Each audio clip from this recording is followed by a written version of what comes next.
Chapter 36. A Letter from Charles I. The reader must now cross the Seine with us and follow us to the door of the Carmelite convent in the Rue Saint-Jacques. It is 11 o'clock in the morning, and the pious sisters have just finished saying Mass for the success of the armies of King Charles I leaving the church. A woman and a young girl dressed in black, the one as a widow and the other as an orphan, have re-entered their cell. The woman kneels on a prie-dieu of painted wood, and at a short distance from her stands the young girl, leaning against a chair, weeping. The woman must have once been handsome, but traces of sorrow have aged her. The young girl is lovely, and her tears only embellish her. The lady appears to be about 40 years of age, the girl about 14.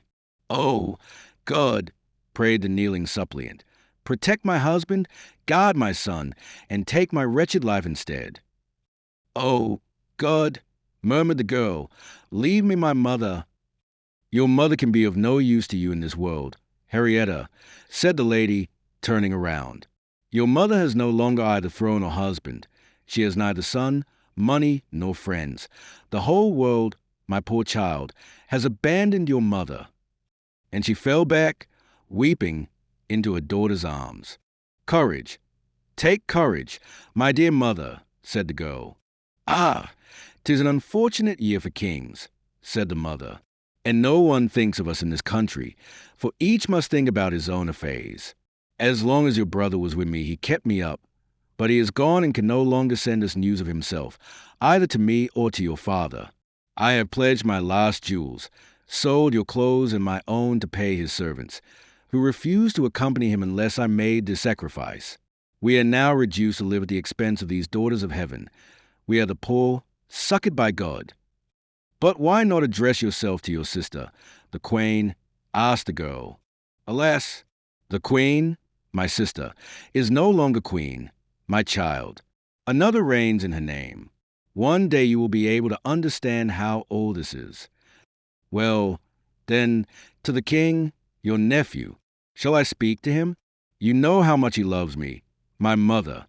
Alas, my nephew is not yet king, and you know Laporte has told us 20 times that he himself is in need of almost everything." "Then let us pray to heaven," said the girl. The two women who thus knelt in united prayer were the daughter and granddaughter of Henry IV, the wife and daughter of Charles I. They had just finished their double prayer, when a nun softly tapped at the door of the cell. "Enter, my sister," said the Queen. "I trust your Majesty will pardon this intrusion on her meditations, but a foreign lord has arrived from England and waits in the parlor, demanding the honor of presenting a letter to your Majesty." "Oh, a letter? A letter from the king, perhaps? News from your father, do you hear, Henrietta? And the name of this lord?" "Lord de Winter." "Lord de Winter," exclaimed the Queen, "the friend of my husband. Oh, bid him enter." And the Queen advanced to meet the messenger, whose hand she seized affectionately, whilst he knelt down and presented a letter to her, contained in a case of gold. "Ah, my lord," said the Queen, "you bring us 3 things which we have not seen for a long time: gold, a devoted friend, and a letter from a king, our husband and master." De Winter bowed again, unable to reply from excessive emotion. On their side, the mother and daughter retired into the embrasure of a window to read eagerly the following letter.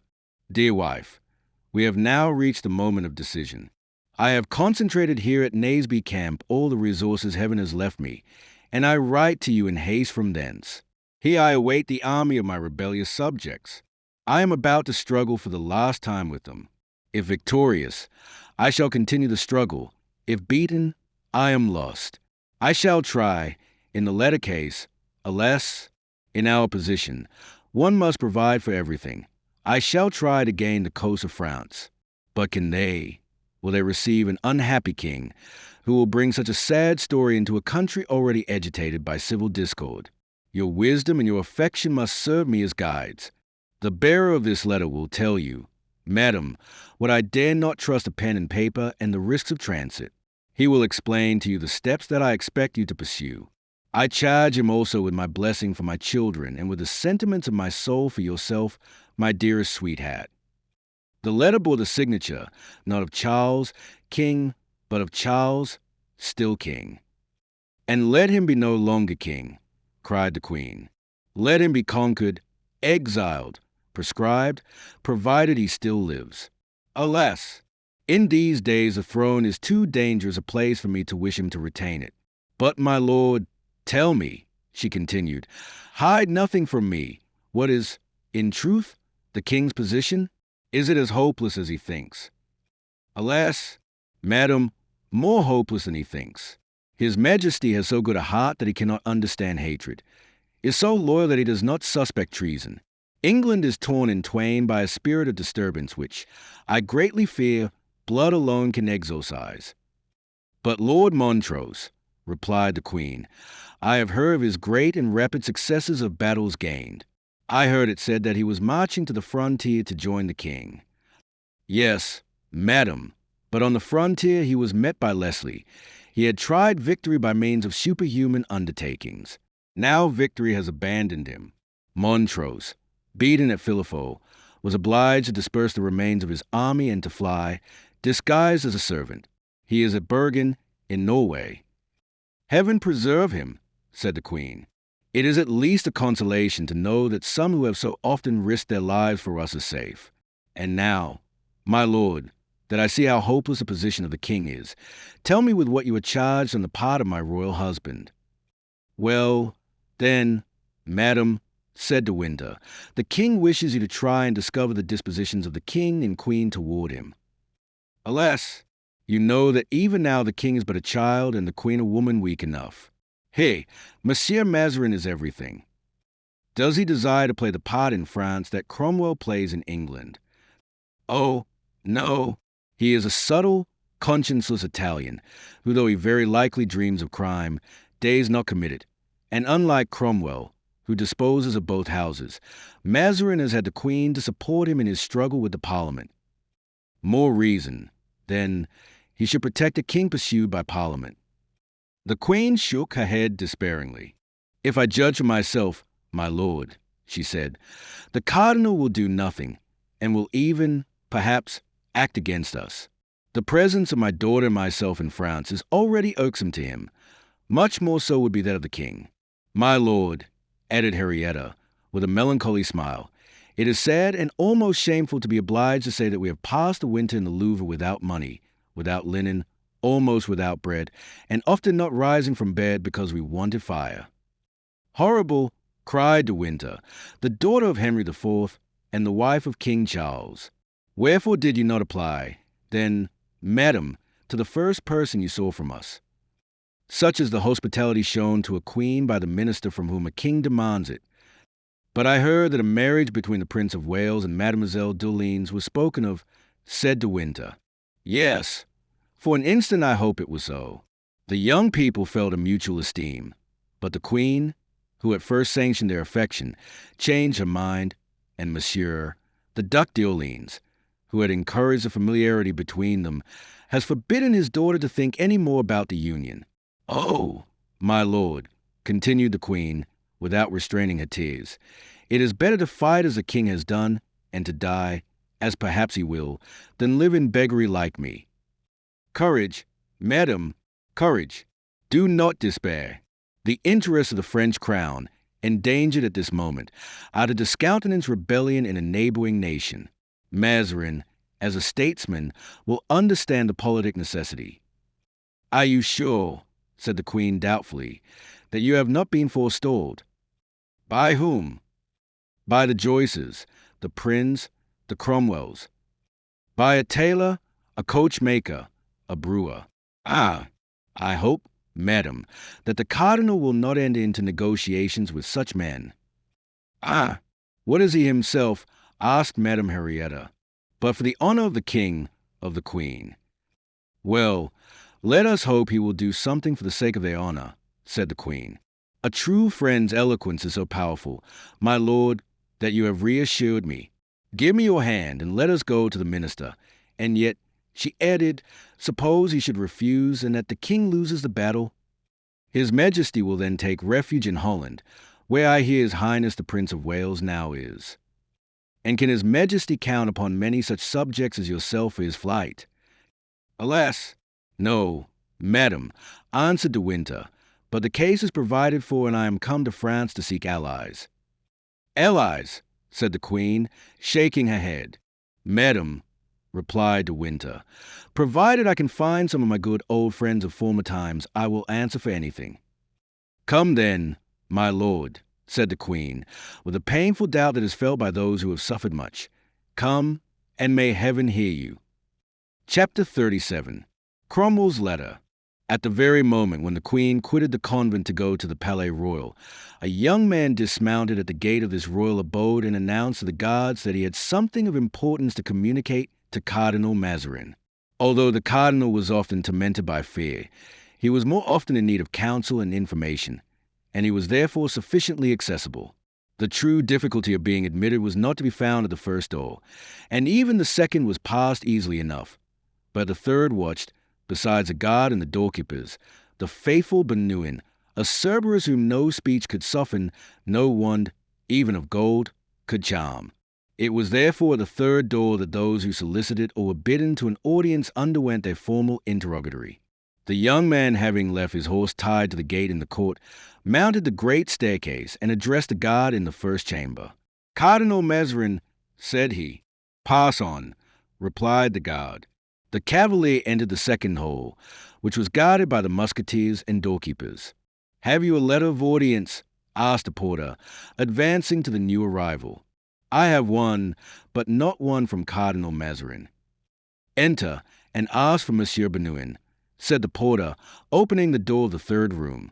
Whether he only held his usual post, or whether it was by accident, Monsieur Bernouin was found standing behind the door and must have heard all that had passed.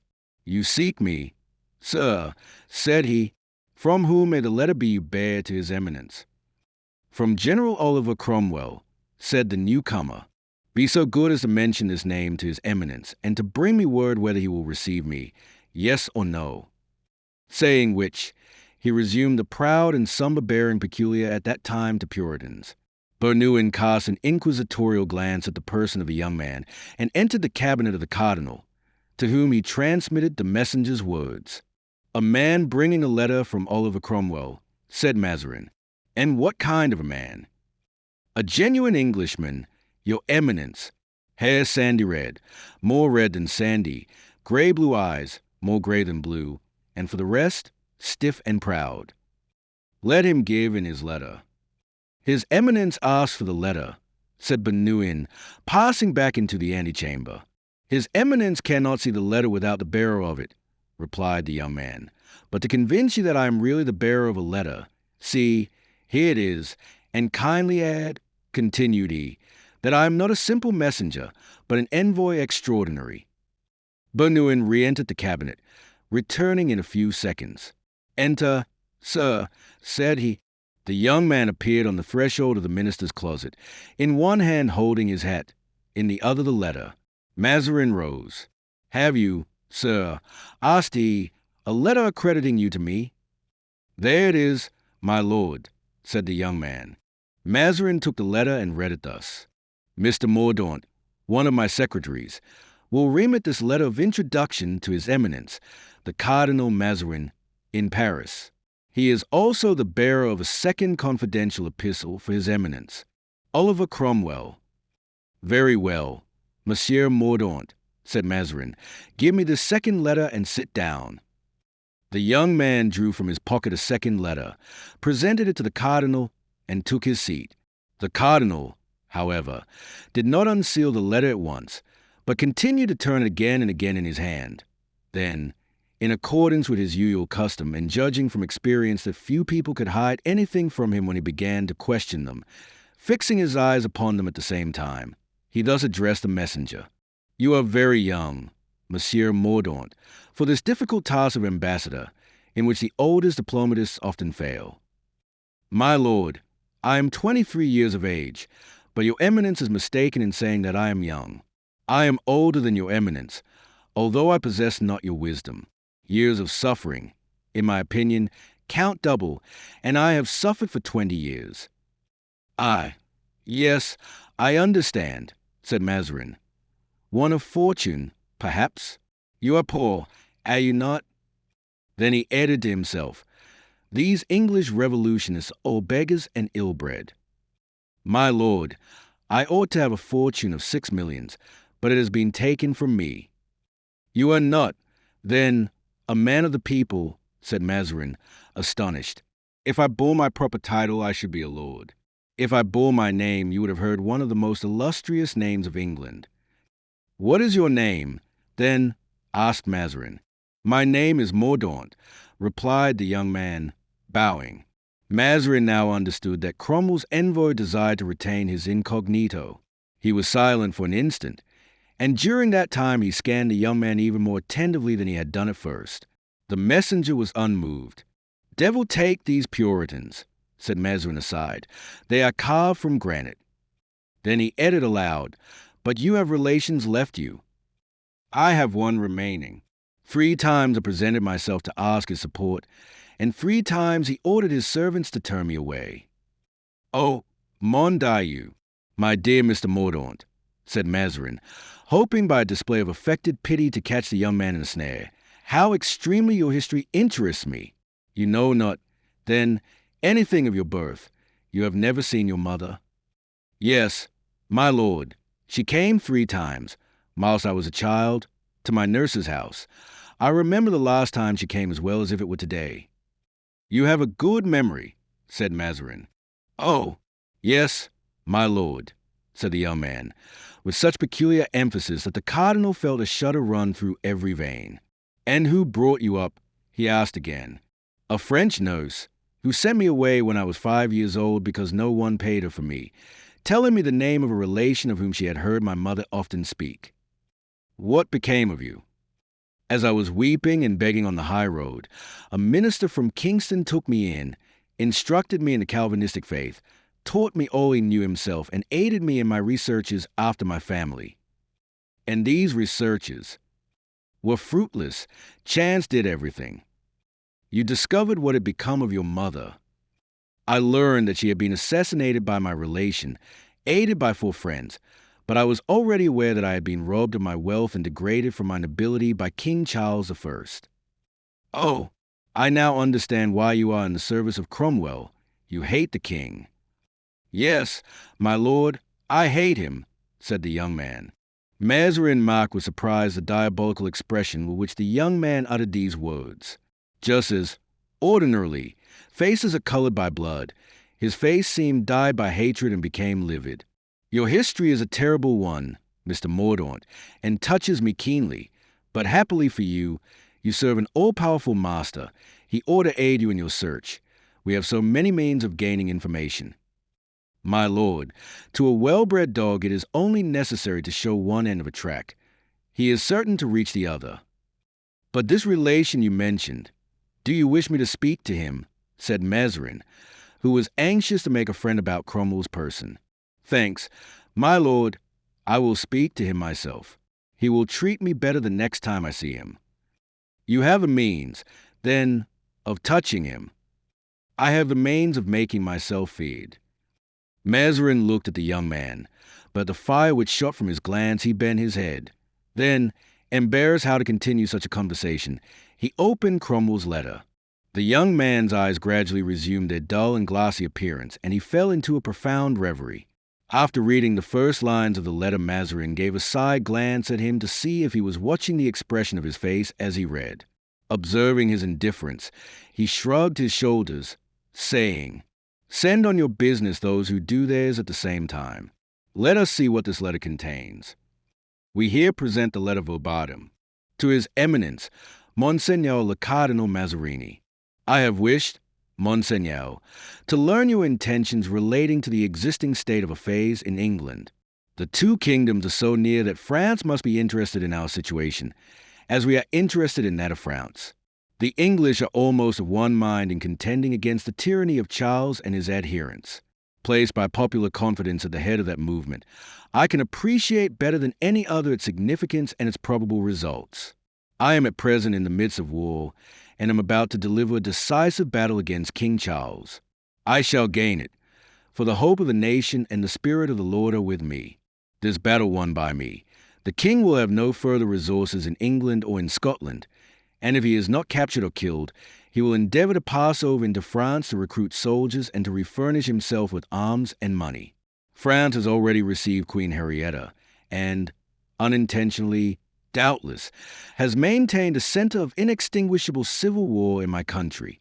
But Madame Henrietta is a daughter of France and was entitled to the hospitality of France. As to King Charles, the question must be viewed differently. In receiving and aiding him, France will censure the act of the English nation, and thus so essentially harm England and especially the well-being of the government, that such a proceeding will be equivalent to pronounced hostilities. At this moment Mazarin became very uneasy at the turn which the letter was taking, and paused to glance under his eyes at the young man. The latter continued in thought. Mazarin resumed his reading.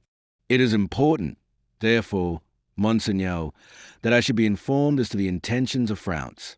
The interests of that kingdom and those of England, though taking now diverse directions, are very nearly the same.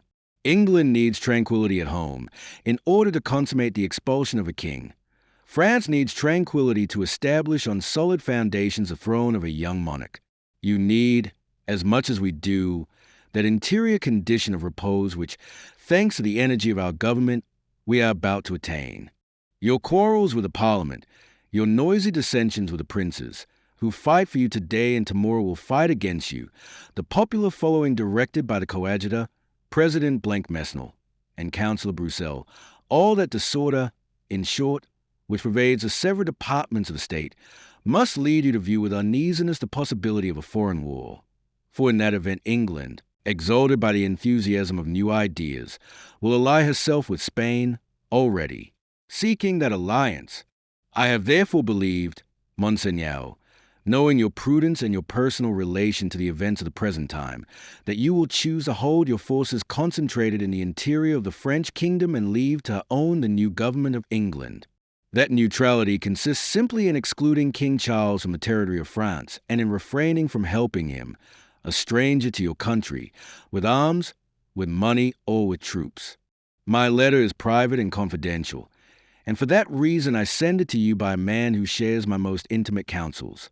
It anticipates, through a sentiment which your eminence will appreciate, measures to be taken after the events.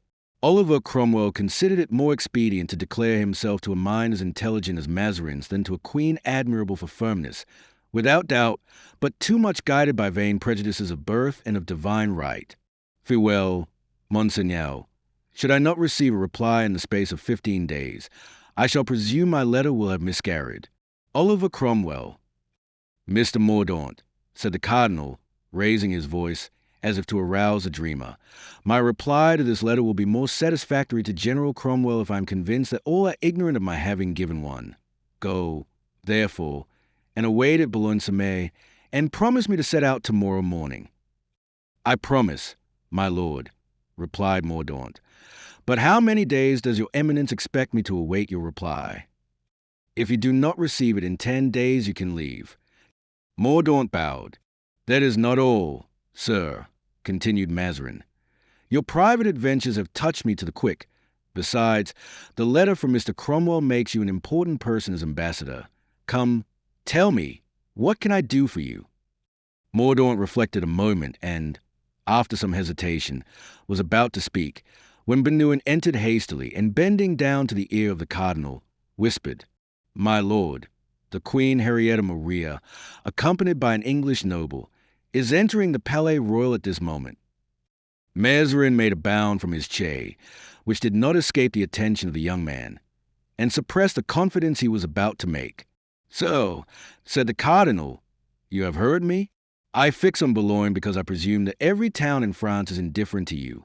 If you prefer another, name it, but you can easily conceive that, surrounded as I am by influences I can only muzzle by discretion, I desire your presence in Paris to be unknown. I go, sir, said Mordaunt, advancing a few steps to the door by which he had entered. No, not that way, I beg, sir, quickly exclaimed the cardinal. Be so good as to pass by yonder gallery, by which you can regain the hall. I do not wish you to be seen leaving. Our interview must be kept secret. Mordaunt followed Bernouin, who led him through the adjacent chamber and left him with the doorkeeper, showing him the way out. Chapter 38. Henrietta Maria and Mazarin. The cardinal rose and advanced in haste to receive the Queen of England. He showed the more respect to this queen, deprived of every mark of pomp and strip of followers, as he felt some self-reproach for his own want of heart and his avarice. But supplicants for favor know how to accommodate the expression of their features, and the daughter of Henry IV smiled as she advanced to meet a man she hated and despised. "Ow," said Mazarin to himself, "what a sweet face! Does she come to borrow money of me?" And he threw an uneasy glance at his strong box. He even turned inside the bevel of the magnificent diamond ring, the brilliancy which drew every eye upon his hand, which indeed was white and handsome. "Your Eminence," said the august visitor, "it was my first intention to speak of the matters that have brought me here to the Queen, my sister, but I have reflected that political affairs are more especially the concern of men." "Madam," said Mazarin, "your Majesty overwhelms me with flattering distinction." "He is very gracious," thought the Queen. "Can he have guessed my errand?" "Give," continued the cardinal, "your commands to the most respectful of your servants." "Alas, sir," replied the Queen, "I have lost the habit of commanding and have adopted instead that of making petitions. I am here to petition you, too happy should my prayer be favorably heard." "I am listening, madam, with the greatest interest," said Mazarin. "Your Eminence, it concerns the war which the king, my husband, is now sustaining against his rebellious subjects. You are perhaps ignorant that they are fighting in England," added she, with a melancholy smile, "and that in a short time they will fight in a much more decided fashion than they have done hitherto." "I am completely ignorant of it, madam," said the cardinal, accompanying his words with a slight shrug of the shoulders. "Alas, our own wars quite absorb the time and the mind of a poor, incapable, infirm old minister like me." "Well, then, your Eminence," said the Queen, "I must inform you that Charles I, my husband, is on the eve of a decisive engagement. In case of a check," Mazarin made a slight movement, "one must foresee everything. In the case of a check, he desires to retire into France and to live here as a private individual. What do you say to this project?" The cardinal had listened without permitting a single fiber of his face to betray what he felt, and his smile remained as it ever was, false and flattering. And when the Queen finished speaking, he said, "Do you think, madam, that France, agitated and disturbed as it is, would be a safe retreat for a dethroned king? How will the crown, which is scarce firmly set on the head of Louis XIV, support a double weight?" "The weight was not so heavy when I was in peril," interrupted the Queen, with a sad smile, "and I ask no more for my husband than has been done for me. You see that we are very humble monarchs, sir." "Oh, you, madam," the cardinal hastened to say, in order to cut short the explanation he foresaw was coming. "With regard to you, that is another thing. A daughter of Henry IV, of that great, that sublime sovereign. All which does not prevent you refusing hospitality to his son-in-law, sir. Nevertheless, you ought to remember that that great, that sublime monarch, when prescribed at one time, as my husband may be, demanded aid from England, and England accorded it to him, and it is but just to say that Queen Elizabeth was not his niece." "Peccato," said Mazarin, writhing beneath this simple eloquence. "Your Majesty does not understand me. You judge my intentions wrongly, and that is partly because, doubtless, I explain myself in French." "Speak Italian." "Sir, ere the cardinal, your predecessor, sent our mother, Marie de Medicis, to die in exile, she taught us that language. If anything yet remains of that great, that sublime King Henry, of whom you have just spoken, he would be much surprised at so little pity for his family being united to such a profound admiration of himself." The perspiration stood in large drops on Mazarin's brow.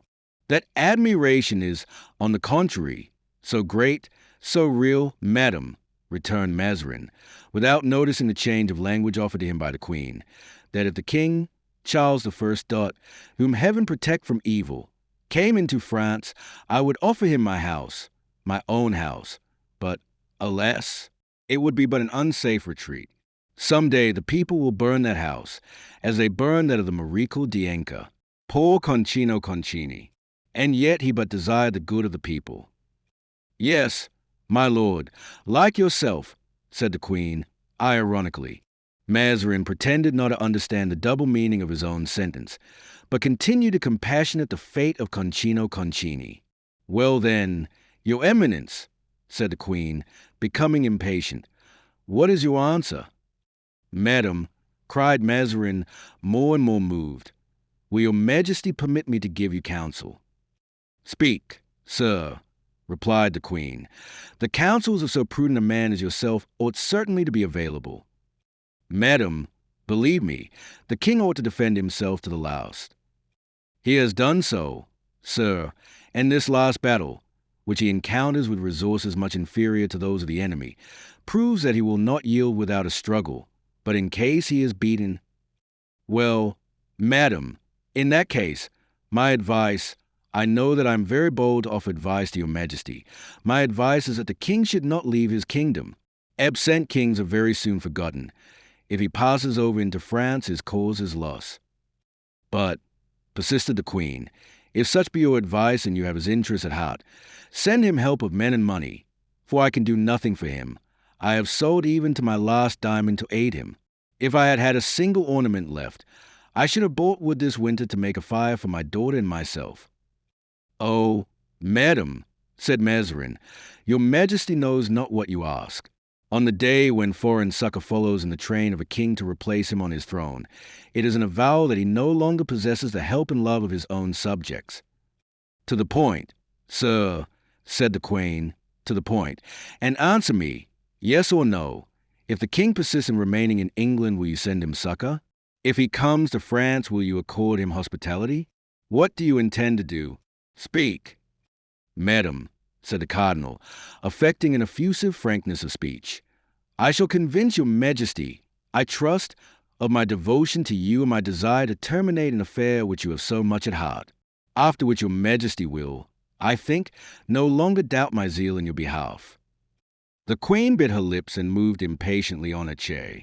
Well, what do you propose to do? She said at length. Come, speak. I will go this instant and consult the queen, and we will refer the affair at once to Parliament. With which you are at war, is it not so? You will charge Bruxelles to report it.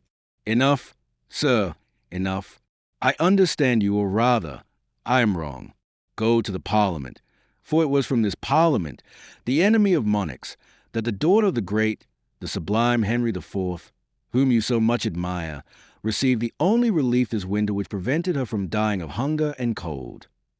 And with these words Henrietta rose in majestic indignation, whilst the cardinal, raising his hands clasped toward her, exclaimed, Madam, how little you know me, mon Dieu.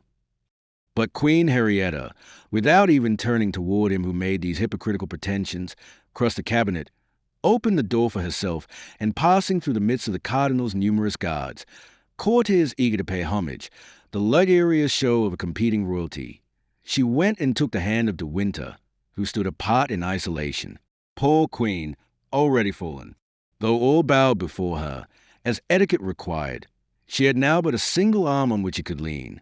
It signifies little, said Mazarin, when he was alone. It gave me pain, and it was an ungracious part to play, but I have said nothing either to the one or to the other. Bernouin entered. See if the young man with the black doublet and the short hair, who was with me just now, is still in the palace. Bernouin went out and soon returned with Comminges, who was on guard. Your Eminence, said Comminges, as I was reconducting the young man for whom you have asked, he approached the glass door of the gallery and gazed intently upon some object, doubtless the picture by Raphael, which is opposite the door. He reflected for a second and then descended the stairs. I believe I saw him mount a grey horse and leave the palace court. But is not your Eminence going to the Queen? For what purpose? Monsieur de Guitant, my uncle, has just told me that Her Majesty had received news of the army. It is well, I will go. Comminges had seen rightly, and Mordaunt had really acted as he had related. In crossing the gallery parallel to the large glass gallery, he perceived De Winter, who was waiting until the Queen had finished the negotiation. At this sight the young man stopped short, not in admiration of Raphael's picture, but as if fascinated at the sight of some terrible object. His eyes dilated and a shudder ran through his body. One would have said that he longed to break through the wall of glass which separated him from his enemy. For if Comminges had seen with what an expression of hatred the eyes of this young man were fixed upon De Winter, he would not have doubted for an instant that the Englishman was his eternal foe. But he stopped, doubtless to reflect. For instead of allowing his first impulse, which had been to go straight to Lord de Winter, to carry him away, he leisurely descended the staircase, left the palace with his head down, mounted his horse, which he reined into the corner of the Rue Richelieu, and with his eyes fixed on the gate, waited until the Queen's carriage had left the court. He had not long to wait, for the Queen scarcely remained a quarter of an hour with Mazarin, but this quarter of an hour of expectation appeared a century to him. At last a heavy machine, which was called a chariot in those days, came out, rumbling against the gates, and De Winter, still on horseback, bent again to the door to converse with Her Majesty. The horses started on a trot and took the road to the Louvre, which they entered. Before leaving the convent of the Carmelites, Henrietta had desired her daughter to attend her at the palace, which she had inhabited for a long time and which she had only left because their poverty seemed to them more difficult to bear in gilded chambers.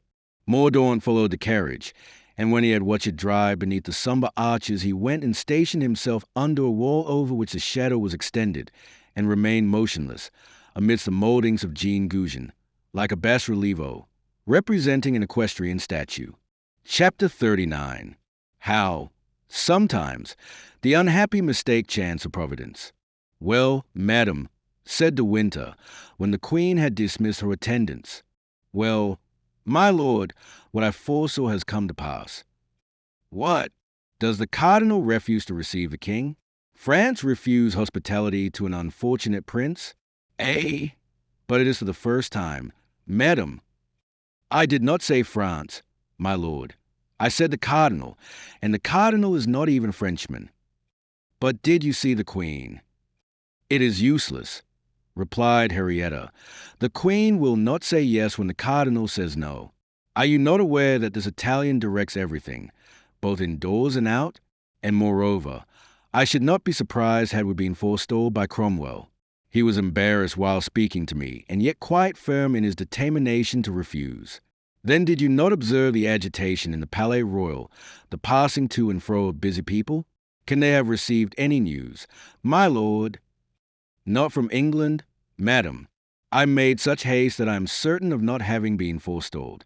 I set out 3 days ago, passing miraculously through the Puritan army, and I took post horses with my servant Tony. The horses upon which we were mounted were bought in Paris. Besides, the king, I am certain, awaits your majesty's reply before risking anything.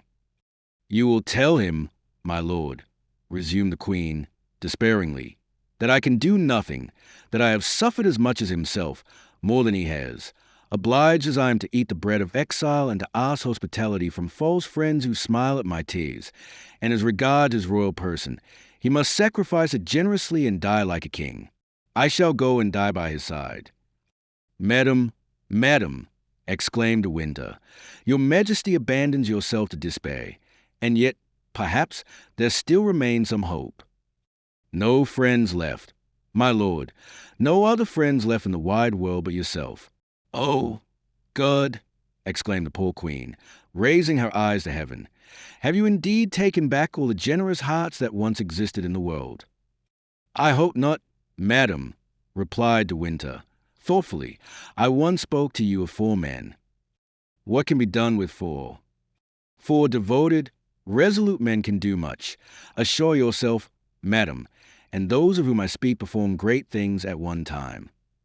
And where are these 4 men? Ah, that is what I do not know. It is 20 years since I saw them, and yet whenever I have seen the king in danger, I have thought of them. And these men were your friends. One of them held my life in his hands and gave it to me. I know not whether he is still my friend, but since that time I have remained his. And these men are in France, my lord. I believe so. Tell me their names. Perhaps I may have heard them mentioned, and might be able to aid you in finding them. One of them was called the Chevalier d'Artagnan. Ah, my lord, if I mistake not. The Chevalier d'Artagnan is lieutenant of royal guards. But take care, for I fear that this man is entirely devoted to the cardinal." "That would be a misfortune," said De Winter, "and I shall begin to think that we are really doomed." "But the others," said the Queen, who clung to this last hope as a shipwrecked man clings to the hull of his vessel. "The others, my lord." "The second, I heard his name by chance, for before fighting us, these 4 gentlemen told us their names. The second was called the Comte de la Fère. As for the 2 others, I had so much the habit of calling them by nicknames that I have forgotten their real ones." "Oh, mon Dieu, it is a matter of the greatest urgency to find them out," said the Queen, "since you think these worthy gentlemen might be so useful to the king." "Oh, yes," said De Winter, "for they are the same men. Listen, madam, and recall your remembrances. Have you never heard that Queen Anne of Austria was once saved from the greatest danger ever incurred by a queen?" "Yes. At the time of her relations with Monsieur de Buckingham, it had to do in some way with certain studs and diamonds." "Well, it was at a fête, madam. These men are the ones who saved her, and I smile with pity when I reflect that if the names of those gentlemen are unknown to you, it is because the Queen has forgotten them, who ought to have made them the first noblemen of the realm."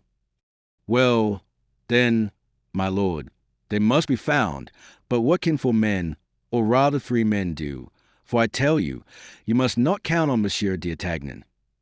It will be 1 valiant sword the less, but there will remain still 3, without reckoning my own, now 4 devoted men around the king to protect him from his enemies, to be at his side in battle, to aid him with counsel, to escort him in flight, are sufficient, not to make the king a conqueror, but to save him if conquered, and whatever Mazarin may say. Once on the shores of France, your royal husband may find as many retreats and asylums as the seabird finds in a storm. Seek, then, my lord, seek these gentlemen, and if they will consent to go with you to England, I will give to each a duchy the day that we reascend the throne, besides as much gold as would pave Whitehall. Seek them, my lord, and find them, I conjure you." "I will search for them, madam," said De Winter, "and doubtless I shall find them, but time fails me. Has your majesty forgotten that the king expects your reply and awaits it in agony?" "Then indeed we are lost," cried the Queen, in the fullness of a broken heart. At this moment the door opened and the young Henrietta appeared. Then the Queen, with that wonderful strength which is a privilege of parents, repressed her tears and motioned to De Winter to change the subject. But that act of self-control, effective as it was, did not escape the eyes of the young princess. She stopped on the threshold, breathed a sigh, and addressing the Queen, "Why, then, do you always weep, mother, when I'm away from you?" she said. The Queen smiled, but instead of answering, "See, De Winter," she said, "I have at least gained one thing in being only half a queen, and that is that my children call me mother instead of madam." Then turning toward her daughter, "What do you want, Henrietta?" she demanded. "My mother," replied the young princess. "A cavalier has just entered the Louvre and wishes to present his respects to your majesty. He arrives from the army and has, he says, a letter to remit to you on the part of the Marechal de Grandmorne, I think." "Ah," said the Queen to De Winter, "he is one of my faithful adherents. But do you not observe, my dear lord, that we are so poorly served that it is left to my daughter to fill the office of doorkeeper?" "Madam, have pity on me," exclaimed De Winter. "You wring my heart." "And who is this cavalier, Henrietta?" asked the Queen. "I saw him from a window, madam. He is a young man that appears scarce 16 years of age, and is called the Viscount de Bragelonne." The Queen, smiling, made a sign with her head. The young princess opened the door, and Raoul appeared on the threshold. Advancing a few steps toward the Queen, he knelt down.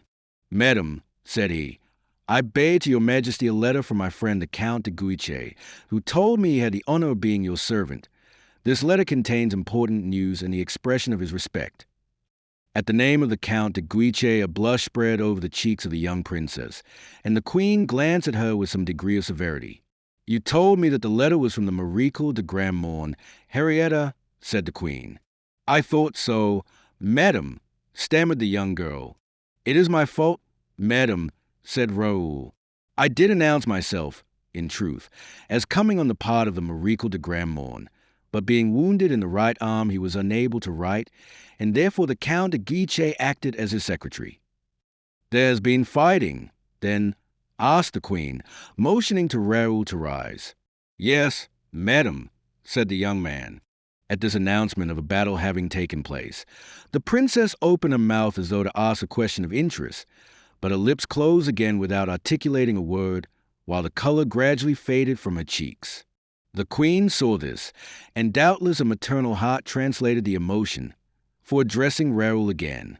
"And no evil has happened to the young Count de Guiche?" she asked, "for not only is he our servant, as you say, sir, but more, he is one of our friends."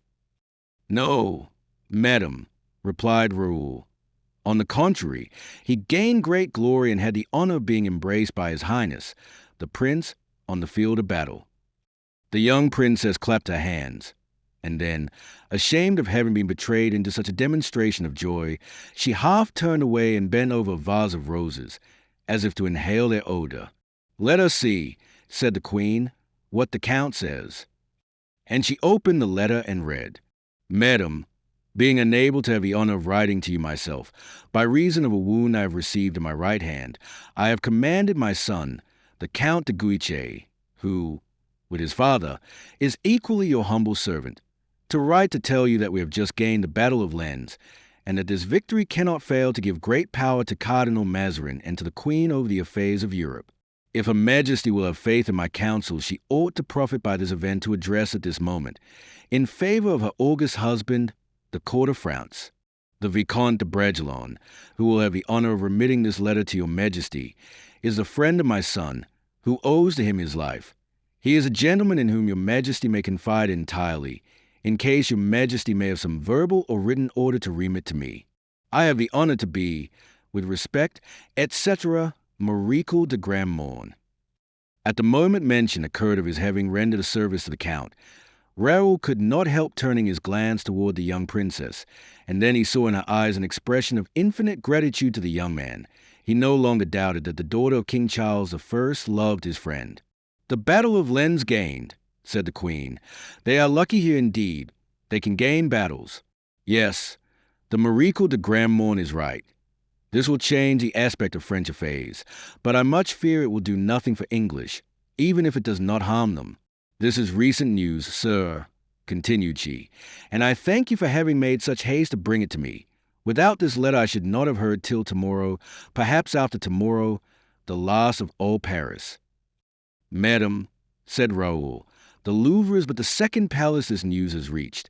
It is as yet unknown to all, and I had sworn to the Count de Guiche to remit this letter to your Majesty before even I should embrace my guardian." "Your guardian? Is he, too, a Bragelonne?" asked Lord de Winter. "I once knew a Bragelonne. Is he still alive?" "No, sir, he is dead, and I believe it is from him my guardian, whose near relation he was, inherited the estate from which I take my name." "And your guardian, sir?"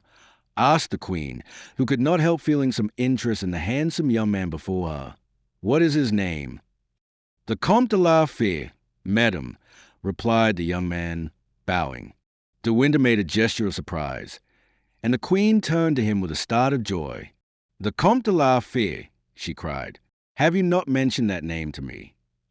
As for De Winter, he could scarcely believe that he had heard aright. "The Comte de la Fère," he cried in his turn. "Oh, sir, reply, I entreat you, is not the Comte de la Fère a noble whom I remember, handsome and brave, a musketeer under Louis XIII, who must be now about 47 or 48 years of age?" "Yes, so you are right in every particular." "And who served under an assumed name?" "Under the name of Athos. Latterly I heard his friend, Monsieur d'Artagnan, give him that name." "That is it, madam, that is the same. God be praised. And he is in Paris," continued he, addressing Raoul, then turning to the queen. "We may still hope. Providence has declared for us, since I have found this brave man again in so miraculous a manner. And, So, where does he reside, pray? The Comte de la Fere lodges in the Rue Guénégaud, Hotel du Grand Roi Charlemagne. Thanks, sir.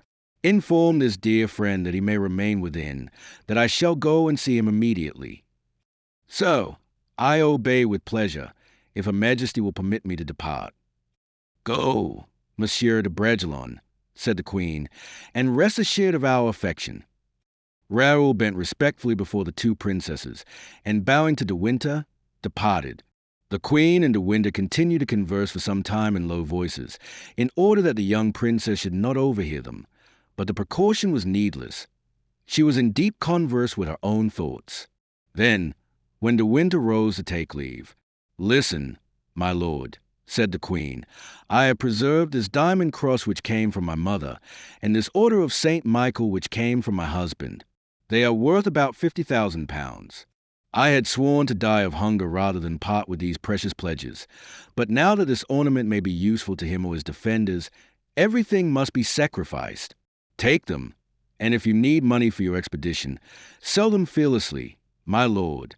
But should you find a means of retaining them, remember, my lord, that I shall esteem you as having rendered the greatest service that a gentleman can render to a queen, and in the day of my prosperity he who brings me this order and this cross shall be blessed by me and my children." "Madam," replied De Winter, "your Majesty will be served by a man devoted to you. I hasten to deposit these two objects in a safe place, nor should I accept them if the resources of our ancient fortune were left to us. But our estates are confiscated, our ready money is exhausted, and we are reduced to turn to service everything we possess. In an hour hence I shall be with the Comte de la Fere, and tomorrow your Majesty shall have a definite reply." The Queen tendered her hand to Lord de Winter, who, kissing it respectfully, went out and traversed alone and unconducted those large, dark, and deserted apartments, brushing away tears which, blasé as he was by 50 years spent as a courtier, he could not withhold at the spectacle of royal distress so dignified, yet so intense. Chapter 40. Uncle and Nephew. The horse and servant belonging to De Winter were waiting for him at the door. He proceeded toward his abode very thoughtfully, looking behind him from time to time to contemplate the dark and silent frontage of the Louvre. It was then that he saw a horseman, as it were, detach himself from the wall and follow him at a little distance. In leaving the Palais Royal, he remembered to have observed a similar shadow. "Tony," he said, motioning to his groom to approach. "Here I am, my lord." "Did you remark that man who was following us?" "Yes, my lord." "Who is he?" "I do not know. Only he has followed your grace from the Palais Royal, stopped at the Louvre to wait for you, and now leaves the Louvre with you." "Some spy of the cardinal," said De Winter to him, aside. "Let us pretend not to notice that he is watching us." And spurring on, he plunged into the labyrinth of streets which led to his hotel, situated near the Marais. For having for so long a time lived near the Place Royal, Lord de Winter naturally returned to lodge near his ancient dwelling. The unknown spurred his horse to a gallop. De Winter dismounted at his hotel and went up into his apartment, intending to watch the spy. But as he was about to place his gloves and hat on a table, he saw reflected in a glass opposite to him a figure which stood on the threshold of the room. He turned around and Mordaunt stood before him. There was a moment of frozen silence between these two. "Sir," said De Winter, "I thought I had already made you aware that I am weary of this persecution. Withdraw, then, or I shall call and have you turned out as you were in London. I am not your uncle. I know you not." "My uncle," replied Mordaunt, with his harsh and bantering tone. "You are mistaken. You will not have me turned out this time as you did in London. You dare not. As for denying that I am your nephew, you will think twice about it, now that I have learned some things of which I was ignorant a year ago." "And how does it concern me what you have learned?" said De Winter. "Oh, it concerns you very closely, my uncle, I am sure, and you will soon be of my opinion," added he, with a smile which sent a shudder through the veins of him he thus addressed. "When I presented myself before you for the first time in London, it was to ask you what had become of my fortune. The second time it was a demand who had sullied my name. And this time I come before you to ask a question far more terrible than any other, to say to you as God said to the first murderer, 'Cain, what hast thou done to thy brother Abel?'" My lord, what have you done with your sister? Your sister, who was my mother? De Winter shrank back from the fire of those scorching eyes. Your mother? He said. Yes, my lord, my mother, replied the young man, advancing into the room until he was face to face with Lord de Winter and crossing his arms. I have asked the headsman of Bethune, he said, his voice hoarse and his face livid with passion and grief. And the headsman of Bethune gave me a reply. De Winter fell back in a chair as though struck by a thunderbolt, and in vain attempted a reply. Yes, continued the young man, all is now explained. With this key I open the abyss. My mother inherited an estate from her husband. You have assassinated her. My name would have secured me the paternal estate. You have deprived me of it. You have despoiled me of my fortune. I am no longer astonished that you knew me not. I am not surprised that you refuse to recognize me. When a man is a robber, it is hard to call him nephew whom he has impoverished. When one is a murderer, to recognize a man whom one has made an orphan. These words produced a contrary effect to that which Mordaunt had anticipated. De Winter remembered the monster that Milady had been. He rose, dignified and calm, restraining by the severity of his look the wild glance of the young man. You desire to fathom this horrible secret, said De Winter. Well, then, so be it. No, then, what manner of woman it was for whom today you call me to account. That woman had, in all probability, poisoned my brother, and in order to inherit from me, she was about to assassinate me in my turn. I have proof of it. What say you to that? I say that she was my mother. She caused the unfortunate Duke of Buckingham to be stabbed by a man who was heir that, honest, good and pure. What say you to that crime of which I have the proof? She was my mother. On our return to France, she had a young woman who was attached to one of her opponents poisoned in the convent of the Augustines at Bethune. Will this crime persuade you of the justice of a punishment? For of all this I have the proofs. She was my mother, cried the young man, who uttered these three successive exclamations with constantly increasing force. At last, charged with murders, with debauchery, hated by every one and yet threatening still, like a panther thirsting for blood, she fell under the blows of men whom she had rendered desperate. Though they had never done her the least injury, she met with judges whom her hideous crimes had evoked, and that executioner you saw, that executioner who you say told you everything, that executioner, if he told you everything, told you that he leaped with joy in avenging on her his brother's shame and suicide, depraved as a girl, adulterous as a wife, an unnatural sister, homicide, poisoner, execrated by all who knew her, by every nation that had been visited by her, she died accursed by heaven and earth. A sob which Mordaunt could not repress burst from his throat, and his livid face became suffused with blood. He clenched his fists, sweat covered his face. His hair, like Hamlet's, stood on end, and racked with fury he cried out, Silence! Sir, she was my mother. Her crimes, I know them not. Her disorders, I know them not. Her vices, I know them not. But this I know, that I had a mother, that 5 men leagued against one woman, murdered her clandestinely by night, silently, like cowards. I know that you were one of them, my uncle, and that you cried louder than the others, She must die. Therefore I warn you, and listen well to my words, that they may be engraved upon your memory, never to be forgotten. This murder, which has robbed me of everything, this murder, which has deprived me of my name, this murder, which has impoverished me, this murder, which has made me corrupt, wicked, implacable, I shall summon you to account for it first, and then those who were your accomplices, when I discover them. With hatred in his eyes, foaming at his mouth, and his fist extended, Mordaunt had advanced one more step, a threatening, terrible step, toward De Winter. The latter put his hand to his sword, and said, with the smile of a man who for 30 years has jested with death, Would you assassinate me, sir? Then I shall recognize you as my nephew, for you would be a worthy son of such a mother. No, replied Mordaunt, forcing his features and the muscles of his body to resume their usual places and be calm.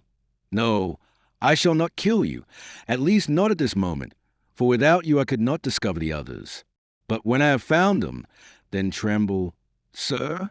I stabbed to the heart the headsman of Bethune, without mercy or pity, and he was the least guilty of you all. With these words the young man went out, and descended the stairs with sufficient calmness to pass unobserved. Then upon the lowest landing place he passed Tony, leaning over the balustrade, waiting only for a call from his master to mount to his room. But De Winter did not call. Crushed, enfeebled, he remained standing and with listening ear. Then only when he had heard the step of the horse going away, he fell back on a chair, saying, My God, I thank thee that he knows me only. Chapter 41. Paternal Affection. Whilst this terrible scene was passing at Lord de Winter's, Athos, seated near his window, his elbow on the table and his head supported on his hand, was listening intently to Raoul's account of the adventures he met with on his journey and the details of the battle. Listening to the relation of those emotions so fresh and pure, the fine, noble face of Athos betrayed indescribable pleasure. He inhaled the tones of that young voice as harmonious music.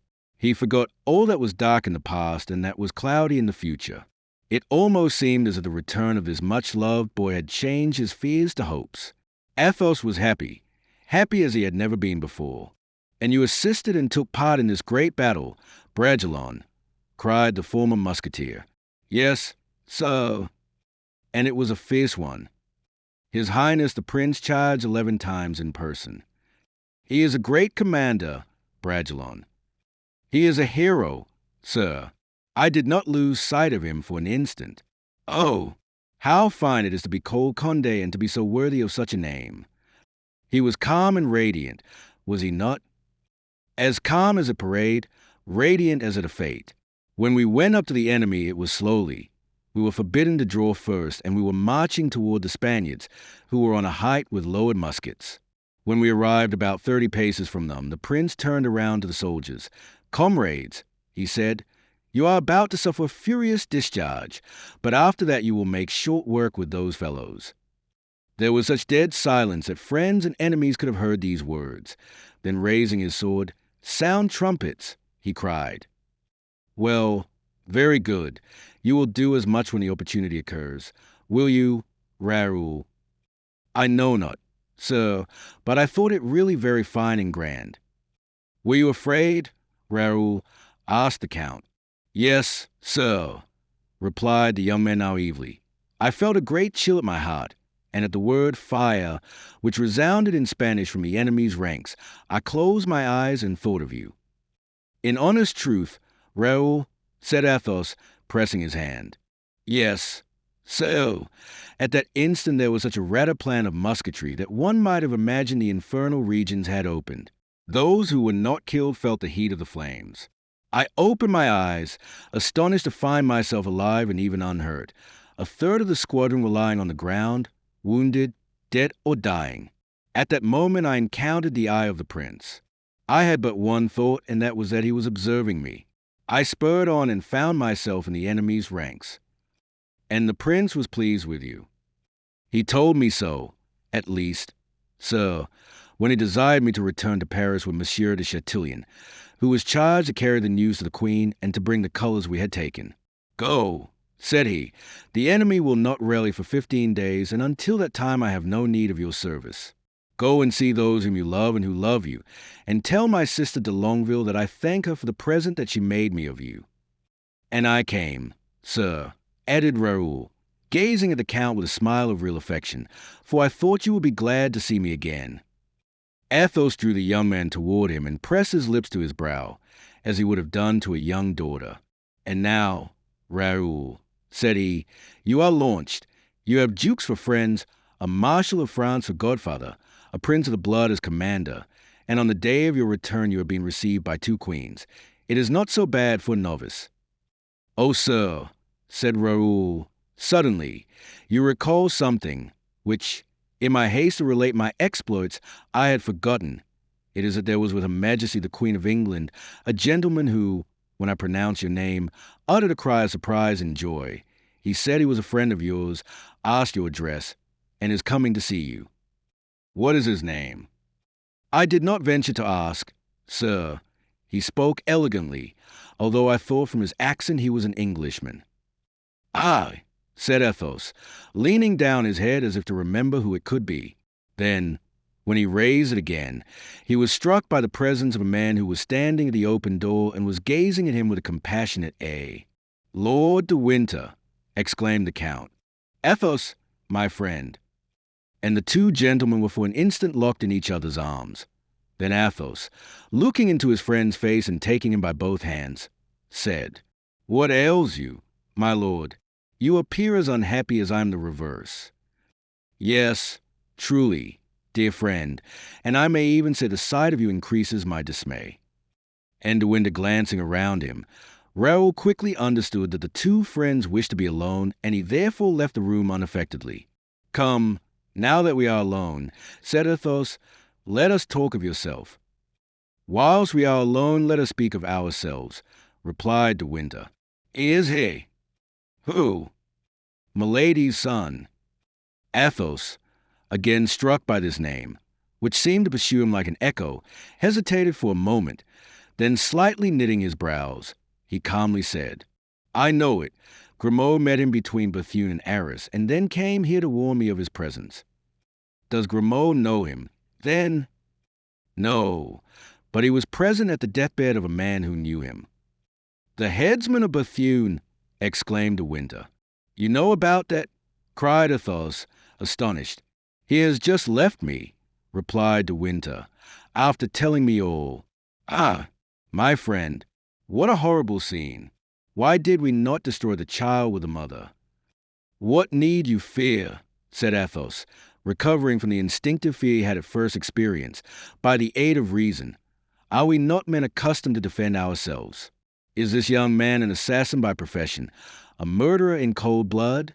He has killed the executioner of Bethune in an access of passion, but now his fury is assuaged." De Winter smiled sorrowfully and shook his head. "Do you not know the race?" said he. "Pooh!" said Athos, trying to smile in his turn.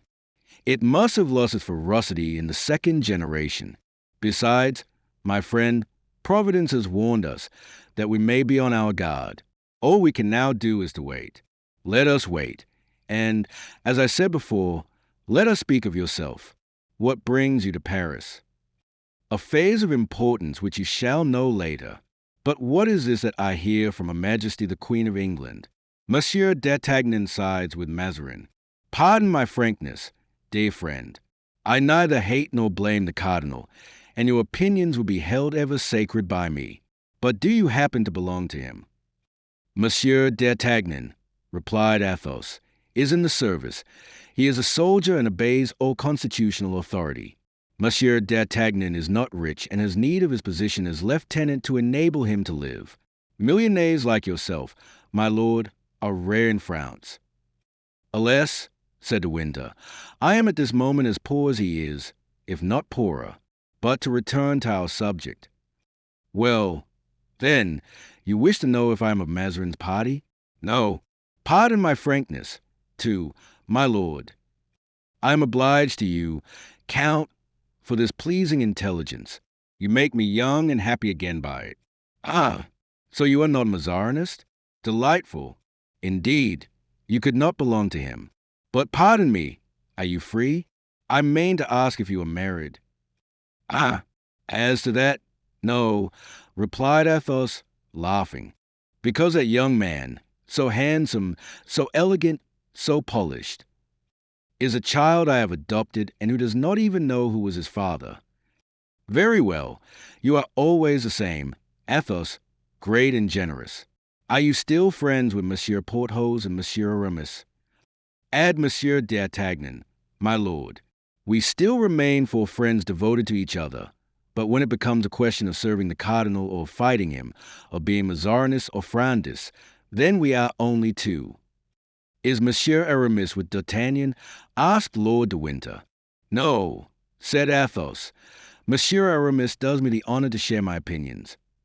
"Could you put me in communication with your witty and agreeable friend? Is he much changed?"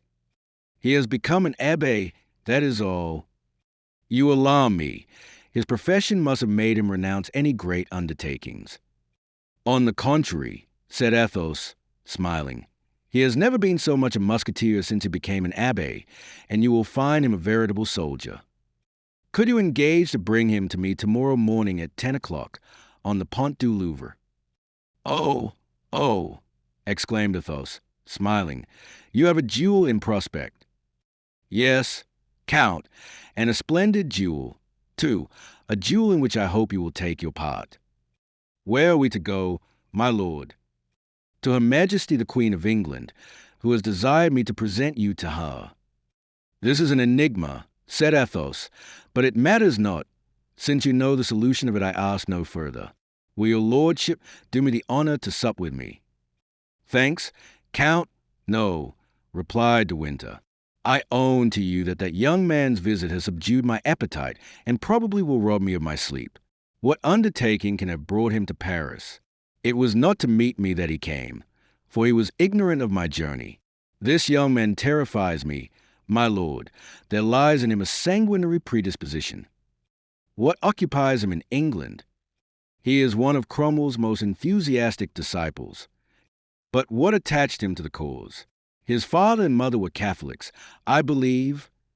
His hatred of the king, who deprived him of his estates and forbade him to bear the name of De Winter. And what name does he now bear? Mordaunt. A Puritan, yet disguised as a monk, he travels alone in France. Do you say as a monk? It was thus, and by mere accident, may God pardon me if I blaspheme, that he heard the confession of the executioner of Bethune. Then I understand it all. He has been sent by Cromwell to Mazarin, and the Queen guessed rightly we have been forestalled. Everything is clear to me now. Adieu, Count, till tomorrow." "But the night is dark," said Athos, perceiving that Lord de Winter seemed more uneasy than he wished to appear, "and you have no servant." "I have Tony, a safe if simple youth."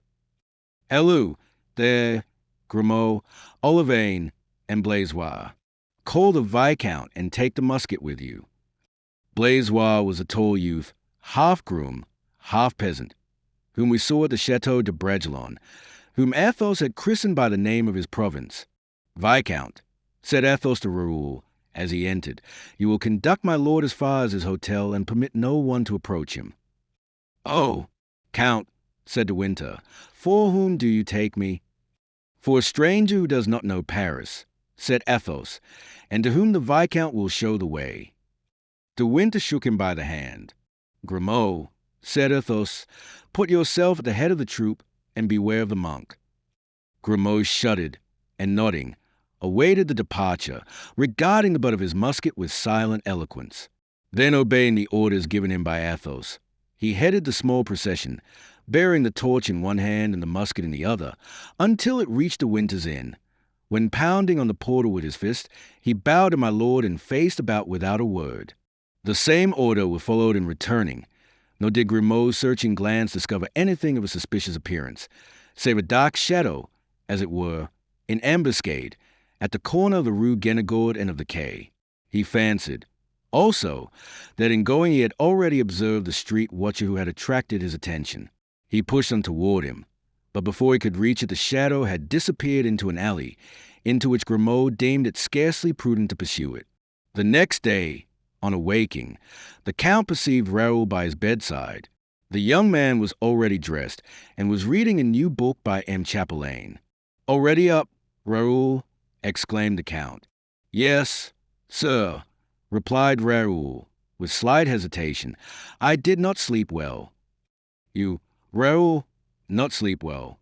Then you must have something on your mind," said Athos. "So, you will perhaps think that I am in a great hurry to leave you when I have only just arrived. But have you only 2 days of leave, Raoul?" "On the contrary, sir, I have 10, nor is it to the camp I wish to go." "Way, then," said Athos, smiling, "if it be not a secret, you are now almost a man, since you have made your first passage of arms, and have acquired the right to go where you will without consulting me." "Never, sir," said Raoul. "As long as I possess the happiness of having you for protector, shall I deem I have the right of freeing myself from a guardianship so valuable to me. I have, however, a wish to go and pass a day at Blois. You look at me, and you are going to laugh at me. No, on the contrary, I am not inclined to laugh, said Athos, suppressing a sigh. You wish to see Bois again. It is but natural. Then you permit me to go. You are not angry in your heart, exclaimed Raoul joyously. Certainly, and why should I regret what gives you pleasure? Oh, how kind you are, exclaimed the young man, pressing his guardian's hand, and I can set out immediately. When you like, Raoul.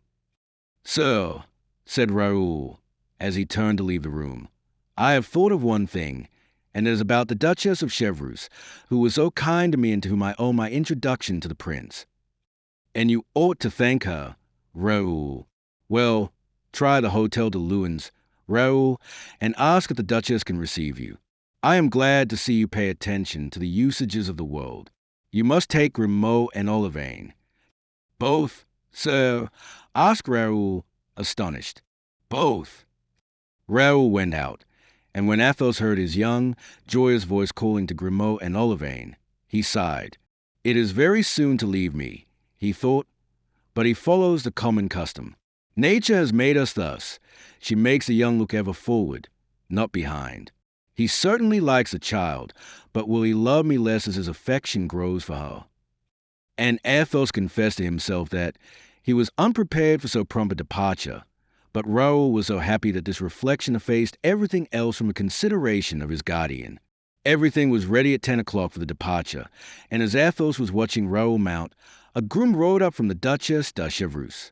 He was charged to tell the Comte de la Fère that she had learned of the return of a youthful protégé, and also the manner he had conducted himself on the field, and she added that she should be very glad to offer him her congratulations. Tell her Grace, replied Athos, that the Viscount has just mounted his horse to proceed to the Hotel de Luynes. Then, with renewed instructions to Grimaud, Athos signified to Raoul that he could set out, and ended by reflecting that it was perhaps better that Raoul should be away from Paris at that moment. Chapter 42. Another queen and one of help. Athos had not failed to send early to Aramis, and had given his letter to Blaisois, the only serving man whom he had left. Blaisois found Bazin donning his beadle's gown, his services being required that day at Notre Dame. Athos had desired Blaisois to try to speak to Aramis himself. Blaisois, a tall, simple youth, who understood nothing but what he was expressly told, asked, therefore, for the Abbé de Herblay, and in spite of Bazin's assurances that his master was not at home, he persisted in such a manner as to put Bazin into a passion. Blaisois, seeing Bazin in clerical guise, was a little discomposed at his denials and wanted to pass at all risks, believing, too, that the man with whom he had to do was endowed with the virtues of his cloth, namely, patience and Christian charity. But Bazin, still the servant of a musketeer, when once the blood mounted to his fat cheeks, seized a broomstick and began belaboring Blaisois, saying, "You have insulted the church, my friend, you have insulted the church." At this moment Aramis, aroused by this unusual disturbance, cautiously opened the door of his room, and Blaisois, looking reproachfully at the Cerberus, drew the letter from his pocket and presented it to Aramis. "From the Comte de la Fère," said Aramis. "All right." And he retired into his room, without even asking the cause of so much noise. Blaisois returned disconsolate to the hotel of the Grand Roi Charlemagne, and when Athos inquired if his commission was executed, he related his adventure. "You foolish fellow," said Athos, laughing, "and you did not tell him that you came from me." "No, sir." At 10 o'clock Athos, with his habitual exactitude, was waiting on the Pont du Louvre, and was almost immediately joined by Lord de Winter. They waited 10 minutes, and then his lordship began to fear Aramis was not coming to join them. "Patience," said Athos, whose eyes were fixed in the direction of the Rue du Bac. "Patience. I see an abbé cuffing a man, then bowing to a woman. It must be Aramis." It was indeed Aramis. Having run against a young shopkeeper who was gaping at the crows and who had splashed him, Aramis with one blow of his fist had distanced him 10 paces. At this moment one of his penitents passed, and as she was young and pretty, Aramis took off his cap to her with his most gracious smile. A most affectionate greeting, as one can well believe, took place between him and Lord de Winter. "Where are we going?" inquired Aramis. "Are we going to fight, perchance?" I carry no sword this morning, and cannot return home to procure one. No, said Lord de Winter. We are going to pay a visit to Her Majesty the Queen of England. Oh, very well, replied Aramis. Then bending his face down to Athos's ear, what is the object of this visit? Continued he. Nay, I know not. Some evidence required from us, perhaps. May it not be about that cursed affair? Asked Aramis, in which case I do not greatly care to go, for it will be to pocket a lecture, and since it is my function to give them to others, I am rather averse to receiving them myself. If it was so, answered Athos, we should not be taken there by Lord de Winter, for he would come in for his share. He was one of us. You're right. Yes, let us go. On arriving at the Louvre, Lord de Winter entered first. Indeed, there was but one porter there to receive them at the gate. It was impossible in daylight, for the impoverished state of the habitation, grudging charity had conceded to an unfortunate queen to pass unnoticed by Athos, Aramis, and even the Englishman. Large rooms, completely stripped of furniture, bare walls upon which, here and there, shone the old gold mouldings which had resisted time and neglect, windows with broken panes, impossible to close, no carpets, neither guards nor servants. This is what first met the eyes of Athos, to which he, touching his companion's elbow, directed his attention by his glances. Mazarin is better lodged, said Aramis. Mazarin is almost king, answered Athos. Madame Henrietta is almost no longer queen. If you would condescend to be clever, Athos, observed Aramis, I really do think you would be wittier than poor Monsieur de Voiture. Athos smiled. The queen appeared to be impatiently expecting them, for at the first slight noise she heard in the hall leading to her room, she came herself to the door to receive these courtiers in the corridors of misfortune. Enter. You are welcome, gentlemen, she said. The gentlemen entered and remained standing, but at a motion from the queen they seated themselves. Athos was calm and grave, but Aramis was furious. The sight of such royal misery exasperated him, and his eyes examined every new trace of poverty that presented itself. You are examining the luxury I enjoy, said the queen, glancing sadly around her. Madam, replied Aramis, I must ask your pardon, but I know not how to hide my indignation at seeing how a daughter of Henry IV is treated at the court of France. Monsieur Aramis is not an officer, asked the queen of Lord de Winter. That gentleman is the Abbé d'Herblay, replied he. Aramis blushed. Madam, he said, I am an abbé, it is true, but I am so against my will. I never had a vocation for the bands. My cassock is fastened by one button only, and I am always ready to become a musketeer once more. This morning, being ignorant that I should have the honor of seeing your majesty, I encumbered myself with this dress, but you will find me none the less a man devoted to your majesty's service, in whatever way you may see fit to use me. The Abbé d'Herblay, resumed de Winter, is one of those gallant musketeers formerly belonging to His Majesty King Louis XIII, of whom I have spoken to you, madam. Then turning to Athos, he continued, and this gentleman is that noble Comte de la Fère, whose high reputation is so well known to your majesty. Gentlemen, said the queen, a few years ago I had around me ushers, treasures, armies, and by the lifting of a finger all these were busied in my service. Today, look around you, and it may astonish you that in order to accomplish a plan which is dearer to me than life, I have only Lord de Winter, the friend of 20 years, and you, gentlemen, whom I see for the first time and whom I know but as my countrymen. It is enough, said Athos, bowing low. If the lives of 3 men can purchase yours, madam, I thank you, gentlemen. But hear me, continued she. I am not only the most miserable of queens, but the most unhappy of mothers, the most wretched of wives. My children, 2 of them, at least, the Duke of York and the Princess Elizabeth, are far away from me, exposed to the blows of the ambitious and our foes. My husband, the king, is leading in England so wretched an existence that it is no exaggeration to aver that he seeks death as a thing to be desired. Hold, gentlemen, here is a letter conveyed to me by Lord de Winter. Read it. Obeying the queen, Athos read aloud the letter which we have already seen. in which King Charles demanded to know whether the hospitality of France would be accorded him. "Well," asked Athos, when he had closed the letter. "Well," said the queen, "it has been refused." The two friends exchanged a smile of contempt. "And now," said Athos, "what is to be done? I have the honor to inquire from your majesty what you desire Monsieur d'Herblay and myself to do in your service." "We are ready." "Ow! Sir, you have a noble heart," exclaimed the queen, with a burst of gratitude, whilst Lord de Winter turned to her with a glance which said, "Did I not answer for them?" "But you, sir," said the queen to Aramis. "I, madam," replied he, "follow Monsieur de la Fere wherever he leads, even were it on to death, without demanding wherefore. But when it concerns your majesty's service, then," added he, looking at the queen with all the grace of former days, "I precede the count." "Well, then, gentlemen," said the queen, "since it is thus, and since you are willing to devote yourselves to the service of a poor princess whom the whole world has abandoned, this is what is required to be done for me.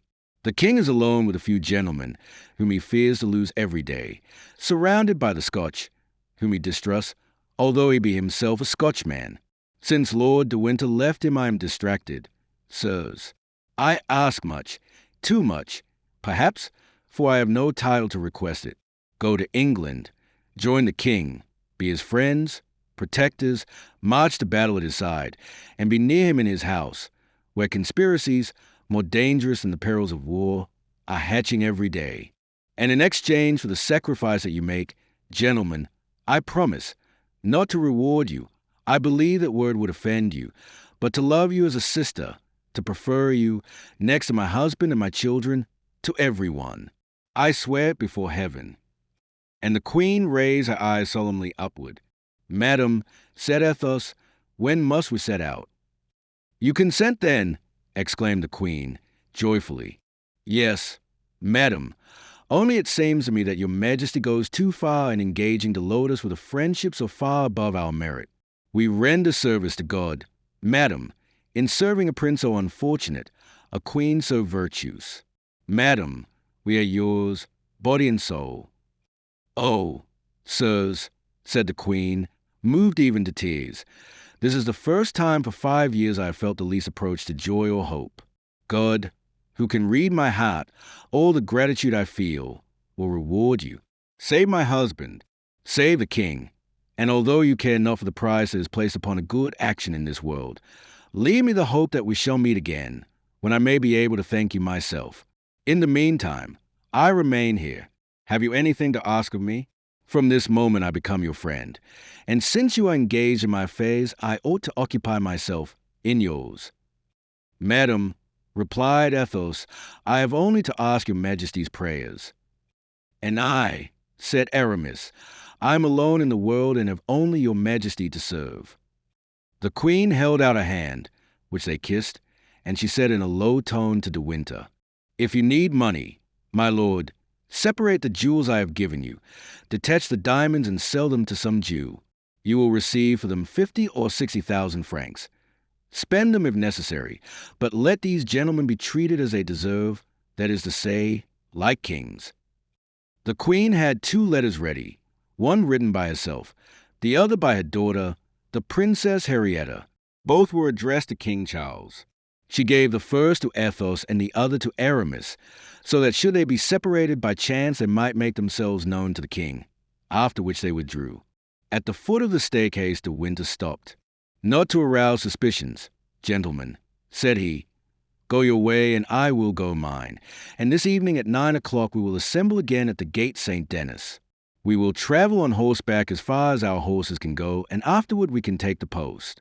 Once more, let me thank you, my good friends, both in my own name and the Queen's." The 3 gentlemen then shook hands, Lord de Winter taking the Rue St. Honor, and Athos and Aramis remaining together. "Well," said Aramis, when they were alone, "what do you think of this business, my dear Count?" "Bad," replied Athos, "very bad. But you received it with enthusiasm." "As I shall ever receive the defense of a great principle, my dear D'Herblay." Monarchs are only strong by the assistance of the aristocracy, but aristocracy cannot survive without the countenance of monarchs. Let us, then, support monarchy in order to support ourselves. We shall be murdered there, said Aramis. I hate the English. They are coarse, like every nation at Swillsbury. Would it be better to remain here, said Athos, and take a turn in the Bastille or the dungeon of Vincennes for having favored the escape of Monsieur de Beaufort? I faith, Aramis, believe me, there is little left to regret. We avoid imprisonment and we play the part of heroes. The choice is easy. It is true, but in everything, friend, one must always return to the same question. A stupid one, I admit, but very necessary. Have you any money? Something like 100 pistoles that my farmer sent to me the day before I left Bragelonne. But out of that sum I ought to leave 50 for Raoul.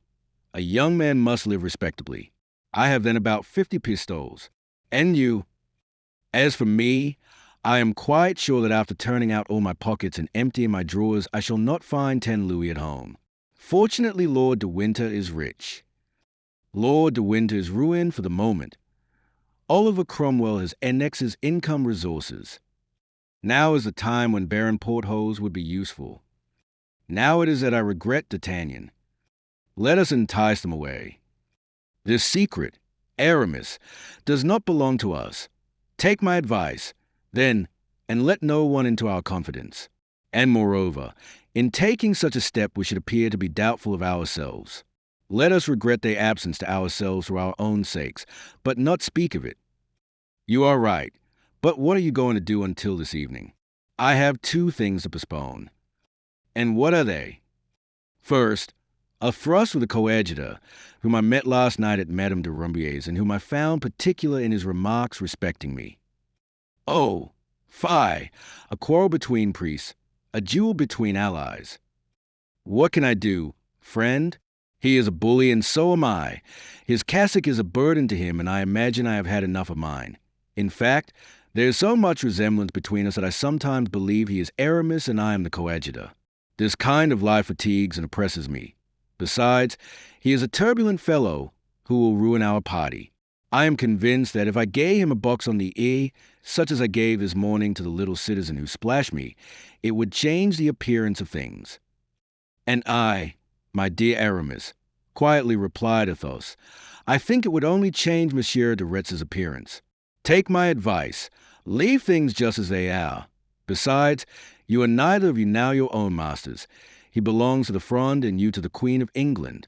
So, if the second matter which you regret being unable to attend to is not more important than the first. Oh, that is of the first importance. Attend to it, then, at once. Unfortunately, it is a thing that I can't perform at any time I choose. It was arranged for the evening and no other time will serve. I understand, said Athos smiling, midnight. About that time. But, my dear fellow, those are things that bear postponement and you must put it off, especially with so good an excuse to give on your return. Yes, if I return. If you do not return, how does it concern you? Be reasonable. Come, you are no longer 20 years old. To my great regret, mordieu. Ah, if I were but 20 years old. Yes, said Athos, doubtless you would commit great follies. But now we must part. I have 1 or 2 visits to make, and a letter yet to write. Call for me at 8 o'clock, or shall I wait supper for you at 7? That will do very well, said Aramis. I have 20 visits to make and as many letters to write. They then separated. Athos went to pay a visit to Madame de Vendôme, left his name at Madame de Chevreuse, and wrote the following letter to D'Artagnan. Dear friend, I am about to set off with Aramis on important business. I wish to make my adieus to you, but time does not permit. Remember that I write to you now to repeat how much affection for you I still cherish. Raoul is gone to Blois and is ignorant of my departure. Watch over him in my absence as much as you possibly can. And if by chance you receive no news of me 3 months hence, tell him to open a packet which you will find addressed to him in my bronze casket at Blois, of which I send you now the key. Embrace Porthos from Aramis and myself. Adieu, perhaps farewell. At the hour agreed upon, Aramis arrived. He was dressed as an officer and had the old sword at his side which he had drawn so often and which he was more than ever ready to draw. "By the by," he said, "I think that we are decidedly wrong to depart thus, without leaving a line for Porthos and D'Artagnan." "The thing is done, dear friend," said Athos. "I foresaw that and have embraced them both from you and myself." "You are a wonderful man, my dear Count," said Aramis. "You think of everything. Well, have you made up your mind to this journey?" "Quite. And now that I reflect about it, I am glad to leave Paris at this moment." "And so am I," replied Athos. "My only regret is not having seen D'Artagnan, but the rascal is so cunning, he might have guessed our project." When supper was over, Blaisois entered. "So," said he, "here is Monsieur d'Artagnan's answer." "But I did not tell you there would be an answer, stupid," said Athos. "And I set off without waiting for one. But he called me back and gave me this." And he presented a little leather bag, plump and giving out a golden jingle. Athos opened it and began by drawing forth a little note, written in these terms: "My dear Count, when one travels, and especially for 3 months, one never has a superfluity of money. Now, recalling former times of mutual distress, I send you half my purse. It is money to obtain which I made Mazarin sweat. Don't make a bad use of it, I entreat you. As to what you say about not seeing you again, I believe not a word of it. With such a heart as yours, and such a sword, one passes through the valley of the shadow of death a dozen times, unscathed and unalarmed. Au revoir, not farewell. It is unnecessary to say that from the day I saw Raoul I loved him. Nevertheless, believe that I heartily pray that I may not become to him a father, however much I might be proud of such a son. Your D'Artagnan. P.S. Be it well understood that the 50 louis which I send are equally for Aramis as for you as Aramis." Athos smiled, and his fine eye was dimmed by a tear. D'Artagnan, who had loved him so tenderly, loved him still, although a Mazarinist. "There are the 50 louis, faith," said Aramis, emptying the purse on the table, "all bearing the effigy of Louis XIII. Well, what shall you do with this money, Count? Shall you keep it or send it back?" "I shall keep it, Aramis, and even though I had no need of it, I still should keep it. What is offered from a generous heart should be accepted generously. Take 25 of them, Aramis, and give me the remaining 25. "All right. I am glad to see you are of my opinion. Then now, shall we start?" "When you like. But have you no groom?" "No. That idiot Bazin had the folly to make himself verger, as you know, and therefore cannot leave Notre Dame." "Very well. Take Blaisois, with whom I know not what to do, since I already have Grimaud." "Willingly," said Aramis. At this moment Grimaud appeared at the door. "Ready," said he, with his usual curtness. "Let us go." Then, said Athos. The two friends mounted, as did their servants. At the corner of the quay they encountered Bazin, who was running breathlessly. "Oh, sir," exclaimed he, "thank heaven I have arrived in time. Monsieur Porthos has just been to your house and has left this for you, saying that the letter was important and must be given to you before you left." "Good," said Aramis, taking a purse which Bazin presented to him. "What is this?" "Wait, your reverence, there is a letter." "You know I have already told you that if you ever call me anything but chevalier, I will break every bone in your body. Give me the letter." "How can you read?" asked Athos. "It is as dark as a cold oven." "Wait," said Bazin, striking a flint, and setting afire a twisted waxlight, with which he started the church candles. Thus illumined, Aramis read the following epistle. "My dear D'Herblay, I learn from D'Artagnan, who has embraced me on the part of the Comte de la Fere and yourself, that you are setting out on a journey which may perhaps last 2 or 3 months. As I know that you do not like to ask money of your friends, I offer you some of my own accord. Here are 200 pistoles, which you can dispose of as you wish and return to me when opportunity occurs. Do not fear that you put me to inconvenience. If I want money, I can send for some to any of my chateaux. At Bracieux alone, I have 20,000 francs in gold. So, if I do not send you more, it is because I fear you would not accept a larger sum. I address you, because you know that although I esteem him from my heart, I am a little awed by the Comte de la Fère, but it is understood that what I offer you, I offer him at the same time. I am, as I trust you do not doubt, your devoted du Vallon de Braccia de Pierrefonds. Well, said Aramis, what do you say to that? I say, my dear D'Herblay, that it is almost sacrilege to distrust Providence when one has such friends, and therefore we will divide the pistoles from Porthos, as we divided the louis sent by D'Artagnan. The division being made by the light of Bazini's taper, the two friends continued their road, and a quarter of an hour later they had joined De Winter at the Porte Saint-Denis. Chapter 43, in which it is proved that first impulses are oftentimes the best. The three gentlemen took the road to Picardy, a road so well known to them, and which recalled to Athos and Aramis some of the most picturesque adventures of a youth. If Mouston were with us, observed Athos, on reaching the spot where they had a dispute with the pavers, how he would tremble at passing this. Do you remember, Aramis, that it was he who received that famous bullet wound? By my faith, 'twould be excusable in him to tremble, replied Aramis, for even I feel a shudder at the recollection. Hold, just above that tree is the little spot where I thought I was killed. It was soon time for Grimaud to recall the past. Arriving before the inn at which his master and himself had made such an enormous repast, he approached Athos and said, showing him the air-hole of the cellar, "Sausages." Athos began to laugh, for this juvenile escapade of his appeared to be as amusing as if someone had related it of another person. At last, after traveling 2 days and a night, they arrived at Boulogne toward the evening, favored by magnificent weather. Boulogne was a strong position, then almost a deserted town, built entirely on the heights. What is now called the lower town did not then exist. "Gentlemen," said De Winter, on reaching the gate of the town, "let us do here as at Paris. Let us separate to avoid suspicion. I know an inn, little frequented, but of which the host is entirely devoted to me. I will go there, where I expect to find letters, and you go to the first tavern in the town, to Leppy du Grand Armory for instance. Refresh yourselves, and in 2 hours be upon the jetty. Our boat is waiting for us there."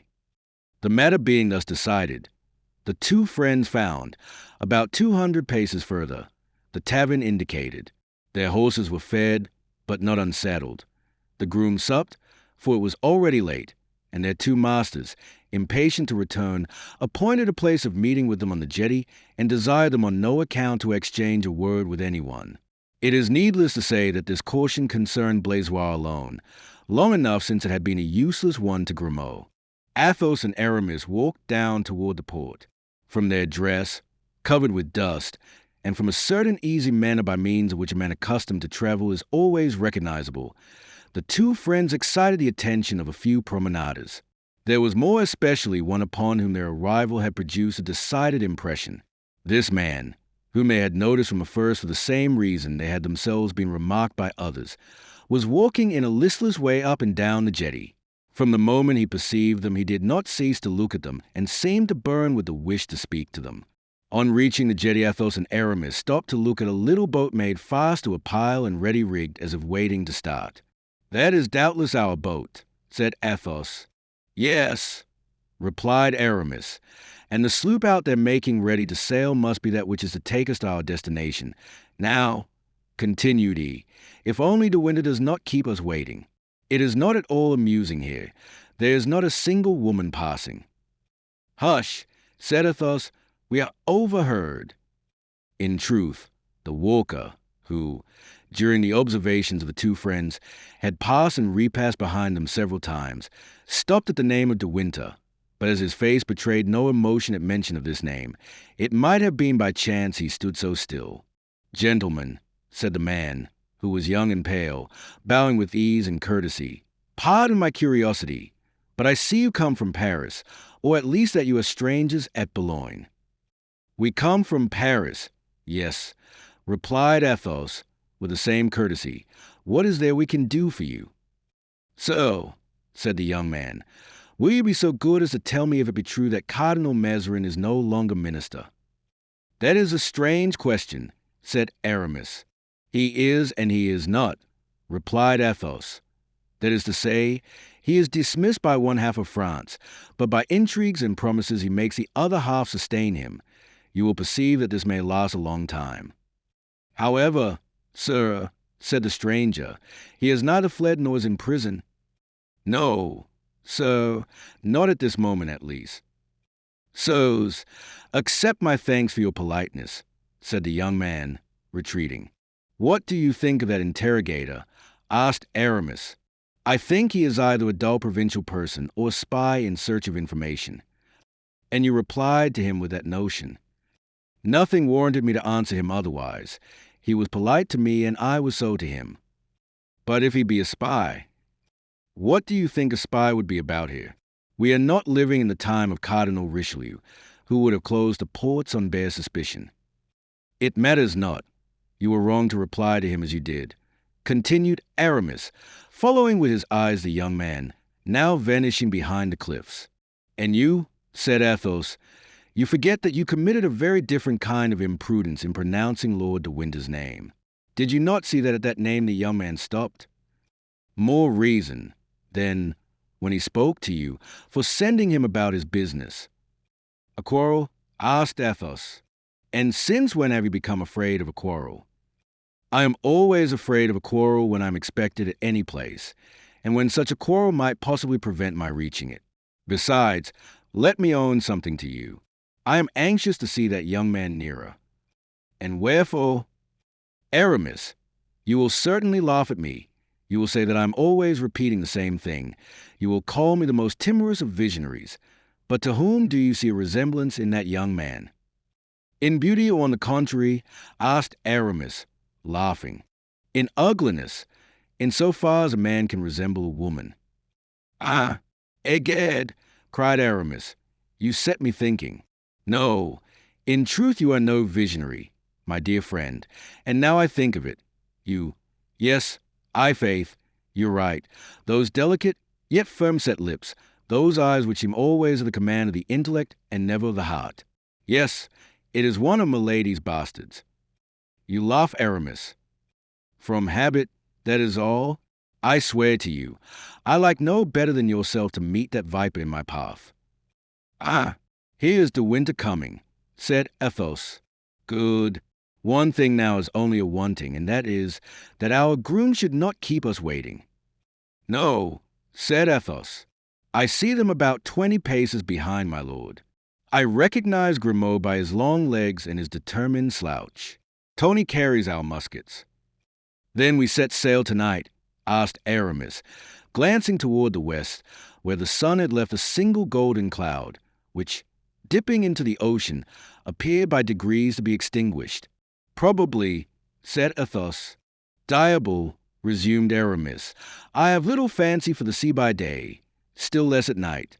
The sounds of wind and wave, the frightful movements of the vessel. I confess I prefer the convent of Noisy.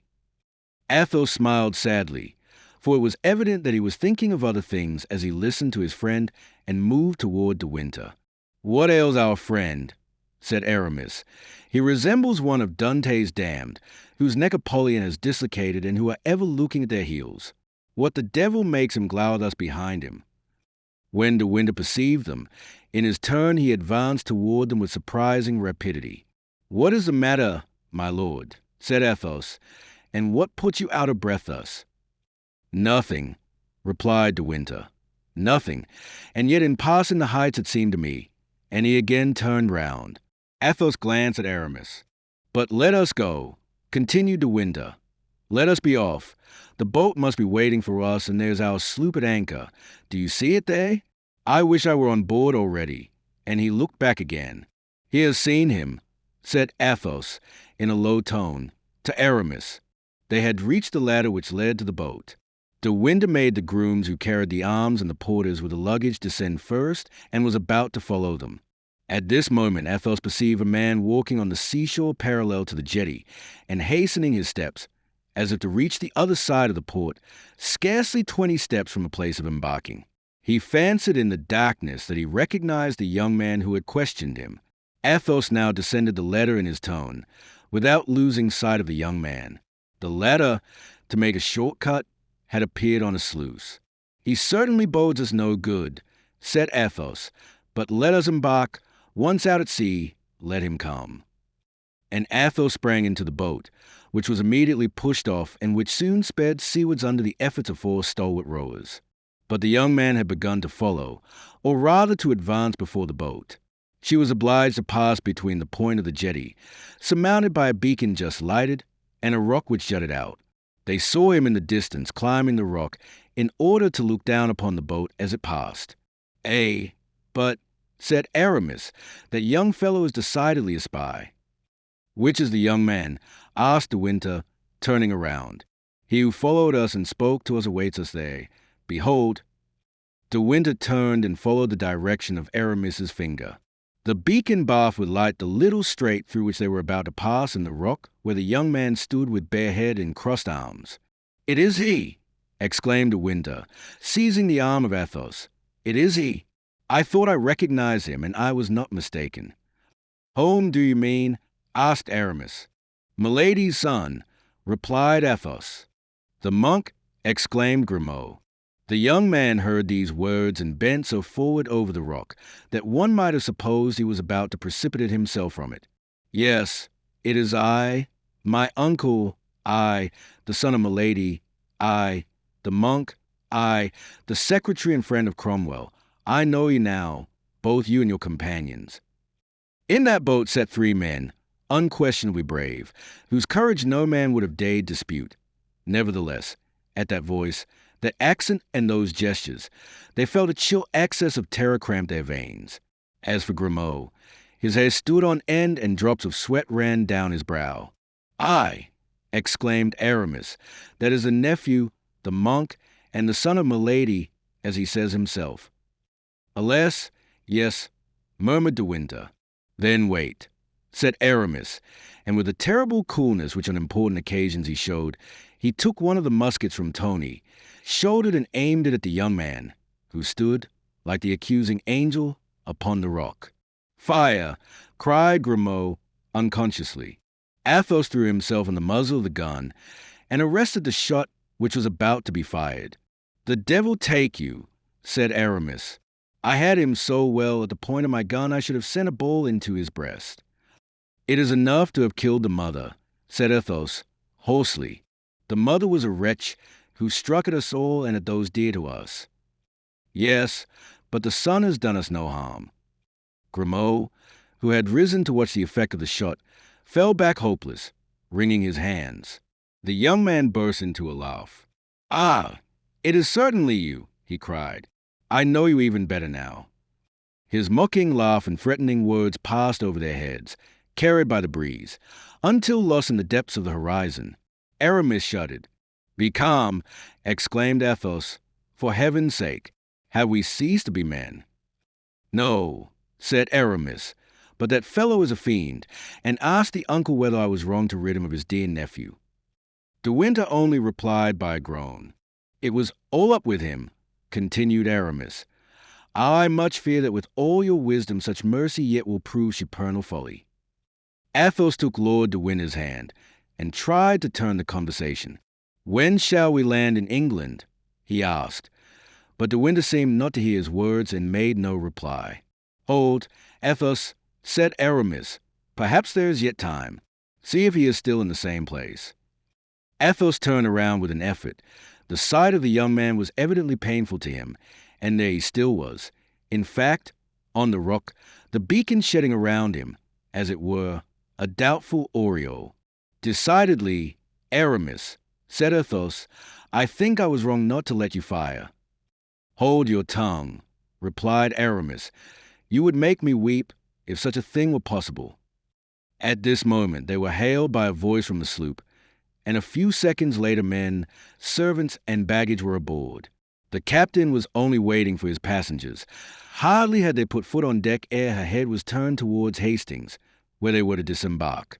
At this instant the 3 friends turned, in spite of themselves, a last look on the rock, upon the menacing figure which pursued them and now stood out with a distinctness still. Then a voice reached them once more, sending this threat: "To our next meeting, sirs, in England." Chapter 44. Te Deum for the Victory of Lens.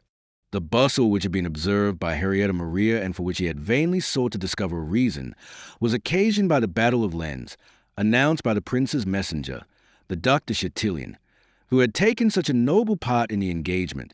He was, besides, charged to hang 25 flags taken from the Lorraine party, as well as from the Spaniards, upon the arches of Notre Dame. Such news was decisive. It destroyed, in favor of the court, the struggle commenced with Parliament. The motive given for all the taxes summarily imposed and to which the Parliament had made opposition was a necessity of sustaining the honor of France and the uncertain hope of beating the enemy. Now, since the affair of Nordlingen, they had experienced nothing but reverses. The Parliament had a plea for calling Mazarin to account for imaginary victories, always promised, ever deferred. But this time there really had been fighting, a triumph and a complete one. And this all knew so well that it was a double victory for the court, a victory at home and abroad. So that even when the young king learned the news, he exclaimed, "Ah, gentlemen of the Parliament, we shall see what you will say now." Upon which the queen had pressed a royal child to her heart, whose haughty and unruly sentiments were in such harmony with her own. A council was called on the same evening, but nothing transpired of what had been decided on. It was only known that on the following Sunday a Te Deum will be sung at Notre Dame in honor of the victory of Lens. The following Sunday, then, the Parisians arose with joy. At that period a Te Deum was a grand affair. This kind of ceremony had not then been abused, and it produced a great effect. The shops were deserted, houses closed. Everyone wished to see the young king with his mother, and the famous Cardinal Mazarin, whom they hated so much that no one wished to be deprived of his presence. Moreover, great liberty prevailed throughout the immense crowd. Every opinion was openly expressed and chorused, so to speak, of coming insurrection, as the 1,000 bells of all the parish churches rang out the Te Deum, the police belonging to the city being formed by the city itself. Nothing threatening presented itself to disturb this concert of universal hatred or freeze the frequent scoffs of slanderous lips. Nevertheless, at 8 o'clock in the morning, the regiment of the Queen's Guards, commanded by Guitant, under whom was his nephew Comminges, marched publicly, preceded by drums and trumpets, filing off from the Palais Royal as far as Notre Dame, a maneuver which the Parisians witnessed tranquilly, delighted as they were with military music and brilliant uniforms. Friquet had put on his Sunday clothes, under the pretext of having a swollen face, which he had managed to simulate by introducing a handful of cherry kernels into one side of his mouth, and had procured a whole holiday from Bazin. On leaving Bazin, Friquet started off to the Palais Royal, where he arrived at the moment of the turning out of the regiment of guards, and as he had only gone there for the enjoyment of seeing it and hearing the music, he took his place at their head, beating the drum on 2 pieces of slate and passing from the exercise to that of the trumpet, which he counterfeited quite naturally with his mouth in a manner which had more than once called forth the praises of amateurs of imitative harmony. This amusement lasted from a Barrière des Sergens to the place of Notre Dame, and Friquet found in it very real enjoyment. But when at last the regiment separated, penetrated the heart of the city, and placed itself at the extremity of the Rue Saint-Christophe, near the Rue Cocatrix, in which Broussel lived, then Friquet remembered that he had not had breakfast, and after thinking in which direction he had better turn his steps in order to accomplish this important act of the day, he reflected deeply and decided that Councillor Broussel should bear the cost of this repast. In consequence, he took to his heels, arrived breathlessly at the councillor's door, and knocked violently. His mother, the councillor's old servant, opened it. "What doest thou here, good for nothing?" she said, "and why art thou not at Notre Dame?" "I have been there, mother," said Friquet, "but I saw things happen of which Master Broussel ought to be warned, and so with Monsieur Bazin's permission. You know, mother, Monsieur Bazin, the verger. I came to speak to Monsieur Broussel." "And what hast thou to say, boy, to Monsieur Broussel?" "I wish to tell him," replied Friquet, screaming with all his might, "that there is a whole regiment of guards coming this way, and as I hear everywhere that at the court they are ill disposed to him, I wish to warn him that he may be on his guard." Broussel heard the scream of the young oddity, and, enchanted with this excessive zeal, came down to the first floor, for he was, in truth, working in his room on the second. "Well," said he, "friend, What matters the regiment of guards to us? And art thou not mad to make such a disturbance? Knowest thou not that it is the custom of these soldiers to act thus, and that it is usual for the regiment to form themselves into two solid walls when the king goes by? Friquet counterfeited surprise, and twisting his new cap around in his fingers, said, "It is not astonishing for you to know it, Monsieur Broussel, who knows everything. But as for me, by holy truth, I did not know it, and I thought I would give you good advice. You must not be angry with me for that, Monsieur Broussel. On the contrary, my boy, on the contrary, I am pleased with your zeal. Dame Nanette, look for those apricots which Madame de Longueville sent to us yesterday from Noisy, and give half a dozen of them to your son, with a crust of new bread." "Oh, thank you, sir, thank you, Monsieur Broussel," said Friquet. "I am so fond of apricots." Broussel then proceeded to his wife's room and asked for breakfast. It was 9 o'clock. The councillor placed himself at the window. The street was completely deserted, but in the distance was heard, like the noise of the tide rushing in, the deep hum of the populous waves increasing now around Notre Dame. This noise redoubled when D'Artagnan, with a company of musketeers, placed himself at the gates of Notre Dame to secure the service of the church. He had instructed Porthos to profit by this opportunity to see the ceremony, and Porthos, in full dress, mounted his finest horse, taking the part of supernumerary musketeer, as D'Artagnan had so often done formerly. The sergeant of this company, a veteran of the Spanish wars, had recognized Porthos, his old companion, and very soon all those who served under him were placed in possession of startling facts concerning the honor of the ancient musketeers of Treville. Porthos had not only been well received by the company, but he was moreover looked on with great admiration. At 10 o'clock the guns of the Louvre announced the departure of the king, and that a movement, similar to that of trees in a stormy wind that bend and ride with agitated tops, ran through the multitude, which were compressed behind the immovable muskets of the guard. At last the king appeared with the queen in a gilded chariot. 10 other carriages followed, containing the ladies of honor, the officers of the royal household, and the court. "God save the king!" was the cry in every direction.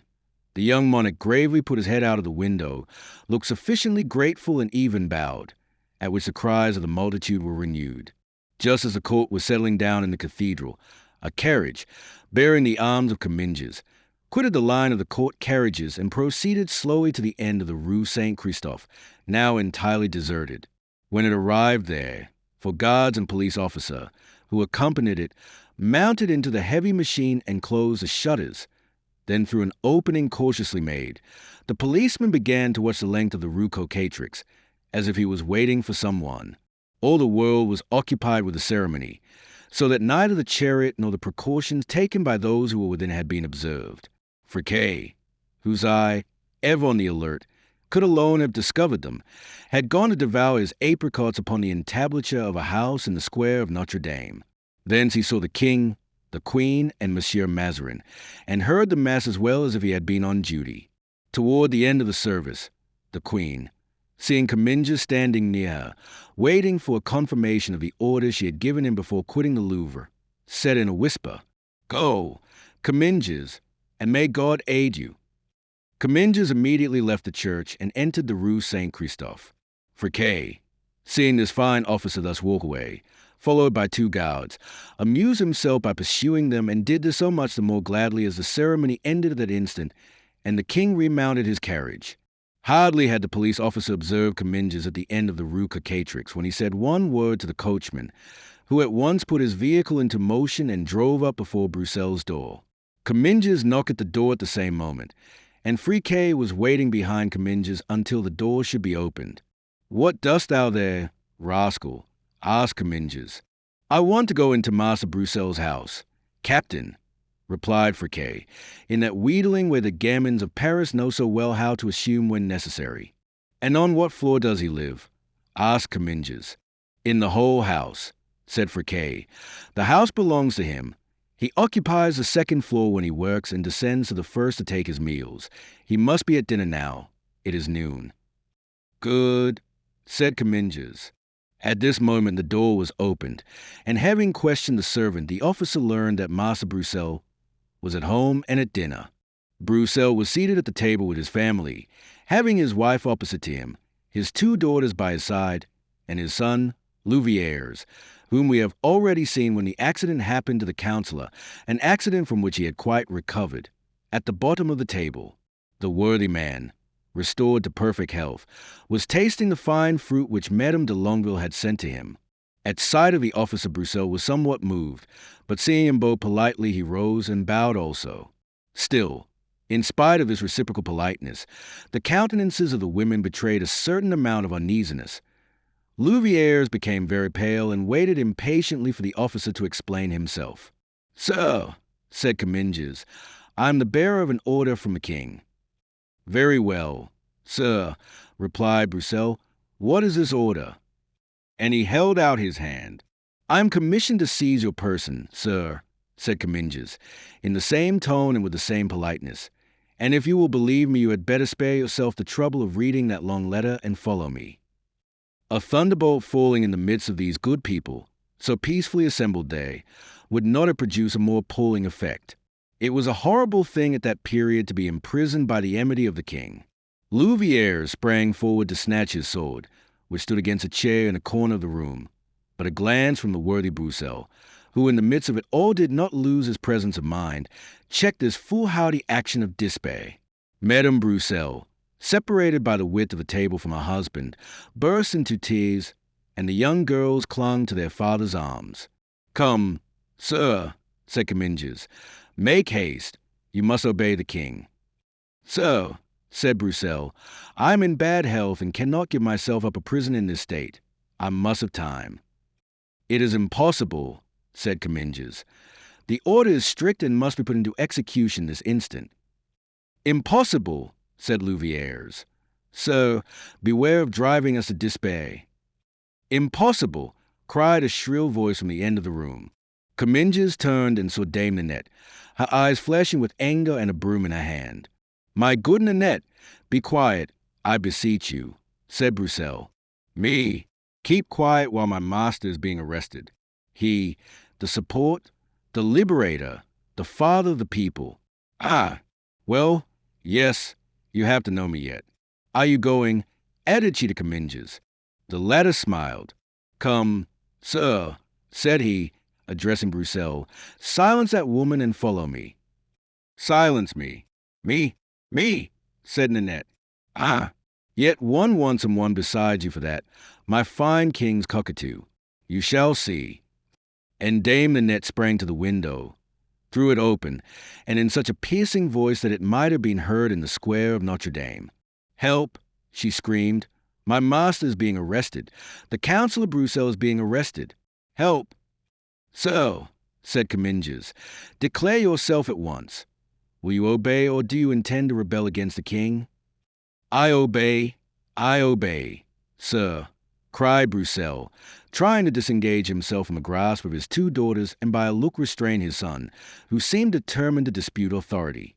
"In that case," commanded Comminges, "silence that old woman."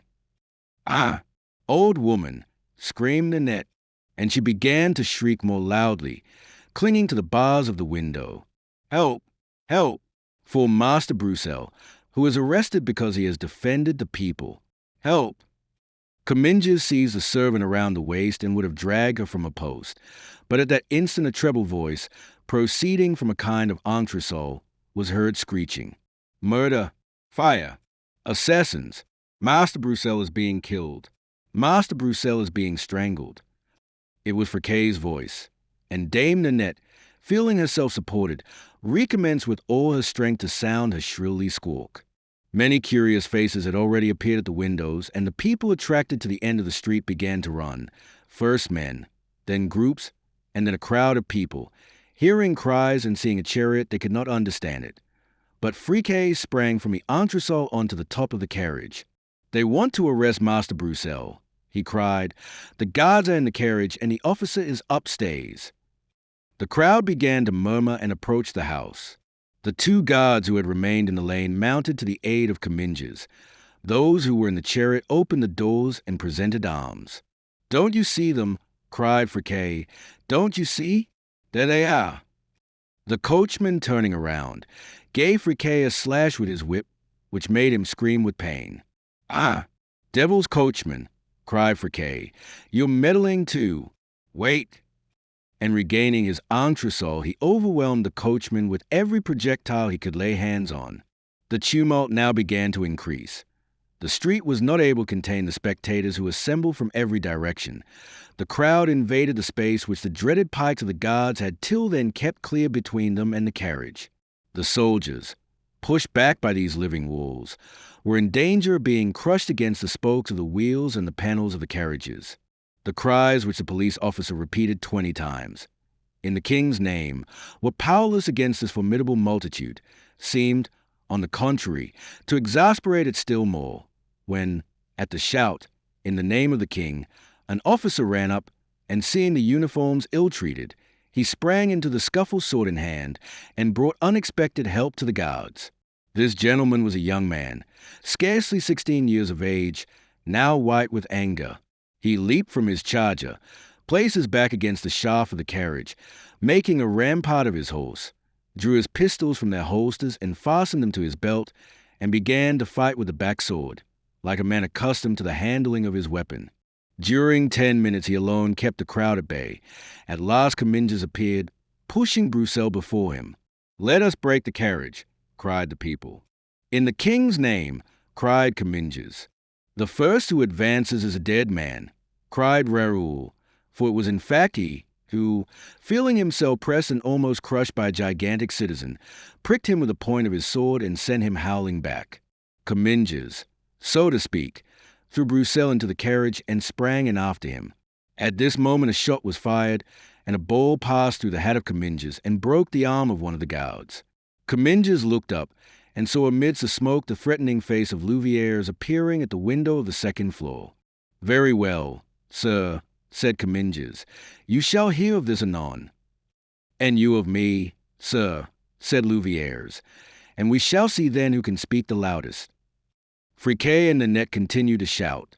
The cries, the noise of the shot, and the intoxicating smell of powder produced their usual maddening effects. "Down with the officer! Down with him!" was the cry. "One step nearer," said Comminges, putting down the sashes, that the interior of the carriage might be well seen, and placing his sword on his prisoner's breast. "One step nearer, and I kill the prisoner. My orders were to carry him off alive or dead. I will take him dead, that's all." A terrible cry was heard, and the wife and daughters of Broussel held up their hands in supplication to the people. The latter knew that this officer, who was so pale, but who appeared so determined, would keep his word. They continued to threaten, but they began to disperse. "Drive to the palace," said Comminges to the coachman, who was by then more dead than alive. The man whipped his animals, which cleared a way through the crowd. But on arriving on the quay, they were obliged to stop. The carriage was upset, the horses carried off, stifled, mangled by the crowd. Raoul, on foot, for he had not time to mount his horse again, tired, like the guards, of distributing blows with the flat of his sword, had recourse to its point. But this last and dreaded resource served only to exasperate the multitude. From time to time a shot from a musket or the blade of a rapier flashed among the crowd. Projectiles continued to hail down from the windows, and some shots were heard, the echo of which, though they were probably fired in the air, made all hearts vibrate. Voices, unheard except on days of revolution, were distinguished. Faces were seen that only appeared on days of bloodshed. Cries of death, death to the guards, to the same with the officer, were heard above all the noise, deafening as it was. Raoul, his head in ribbons, his face bleeding, felt not only his strength but also his reason going. A red mist covered his sight, and through this mist he saw 100 threatening arms stretched over him, ready to seize upon him when he fell. The guard were unable to help anyone. Each one was occupied with his self-preservation. All was over. Carriages, horses, guards, and perhaps even the prisoner were about to be torn to shreds, when all at once a voice well known to Raoul was heard, and suddenly a great sword glittered in the air. At the same time the crowd opened, upset, trodden down, and an officer of the Musketeers, striking and cutting right and left, rushed up to Raoul and took him in his arms just as he was about to fall. "God's blood!" cried the officer. "Have they killed him? Woe to them if it be so." And he turned around, so stern with anger, strength, and fret, that the most excited rebels hustled back on one another in order to escape, and some of them even rolled into the Seine. "Monsieur d'Artagnan," murmured Raoul. "Yes, Steph, in person, and fortunately it seems for you, my young friend.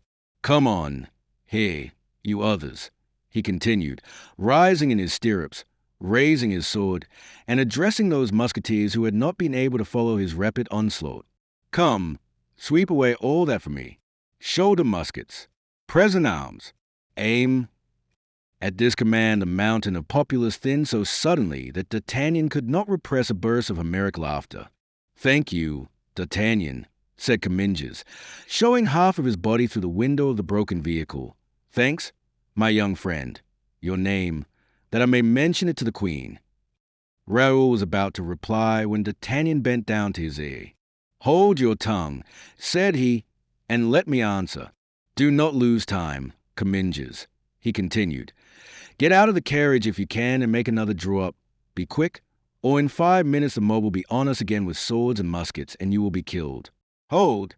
There's a carriage coming over yonder." Then bending again to Raoul, he whispered, "Above all things do not divulge your name." "That's right. I will go," said Comminges. "And if they come back, fire." "Not at all, not at all," replied D'Artagnan. "Let no one move. On the contrary, one shot at this moment will be paid for dearly tomorrow." Comminges took his 4 guards and as many musketeers and ran to the carriage, from which he made the people inside dismount, and brought them to the vehicle which had upset. But when it was necessary to convey the prisoner from one carriage to the other, the people, catching sight of him whom they called their liberator, uttered every imaginable cry and knotted themselves once more round the vehicle. "Start, start," said D'Artagnan. "They are 10 men to accompany you. I will keep 20 to hold and check the mob. Go, and lose not a moment. 10 men for Monsieur de Comminges." As the carriage started off, the cries were redoubled, and more than 10,000 people thronged the quay and overflowed the Pont Neuf and adjacent streets. A few shots were fired, and 1 musketeer was wounded. "Forward," cried D'Artagnan, driven to extremities, biting his moustache, and then he charged with his 20 men and dispersed them in fear. 1 man alone remained in his place, gun in hand. "Ow!" he exclaimed. "It is thou who wouldst have him assassinated? Wait an instant." And he pointed his gun at D'Artagnan, who was riding toward him at full speed. D'Artagnan bent down to his horse's neck. The young man fired, and the ball severed the feathers from the hat. The horse started, brushed against the imprudent man, who thought by his strength alone to stay the tempest, and he fell against the wall. D'Artagnan pulled up his horse, and whilst his musketeers continued to charge, he returned and bent with drawn sword over the man he had knocked down. "Oh, so!" exclaimed Raoul, recognizing the young man as having seen him in the Rue Cocatrix. "Spare him! It is his son." D'Artagnan's arm dropped to his side. "Ah, you are his son," he said. "That is a different thing." "So, I surrender," said Louviers, presenting his unloaded musket to the officer. "Eh? No, do not surrender. Egad, on the contrary, be off, and quickly. If I take you, you will be hung." The young man did not wait to be told twice, but passing under the horse's head, disappeared at the corner of the Rue Guénégaud. "I, faith," said D'Artagnan to Raoul, "you were just in time to stay my hand. He was a dead man, and on my honor, if I had discovered that it was his son, I should have regretted having killed him." "Ah, sir," said Raoul, "allow me, after thanking you for that poor fellow's life, to thank you on my own account. I, too, sir, was almost dead when you arrived." Wait, young man. Do not fatigue yourself with speaking. We can talk of it afterward." Then, seeing that the musketeers had cleared the quay from the Pont Neuf to the Quai Saint-Michel, he raised his sword for them to double their speed. The musketeers trotted up, and at the same time the 10 men whom D'Artagnan had given to Comminges appeared. "Halloo!" cried D'Artagnan. "Has something fresh happened?" "Eh, sir?" replied the sergeant. Their vehicle has broken down a second time. It really must be doomed.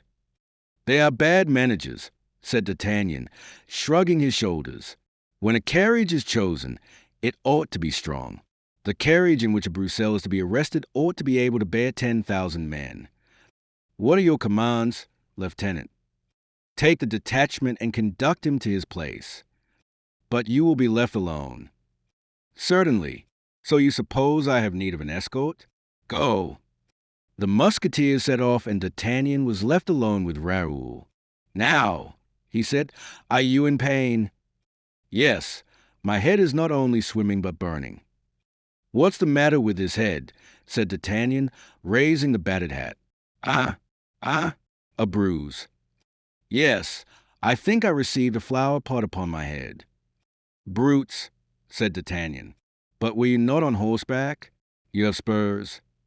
Yes, but I got down to defend Monsieur de Comminges, and my horse was taken away. Here it is, I see. At this very moment Friquet passed, mounted on Raoul's horse, waving his party-colored cap and crying, Broussel, Broussel.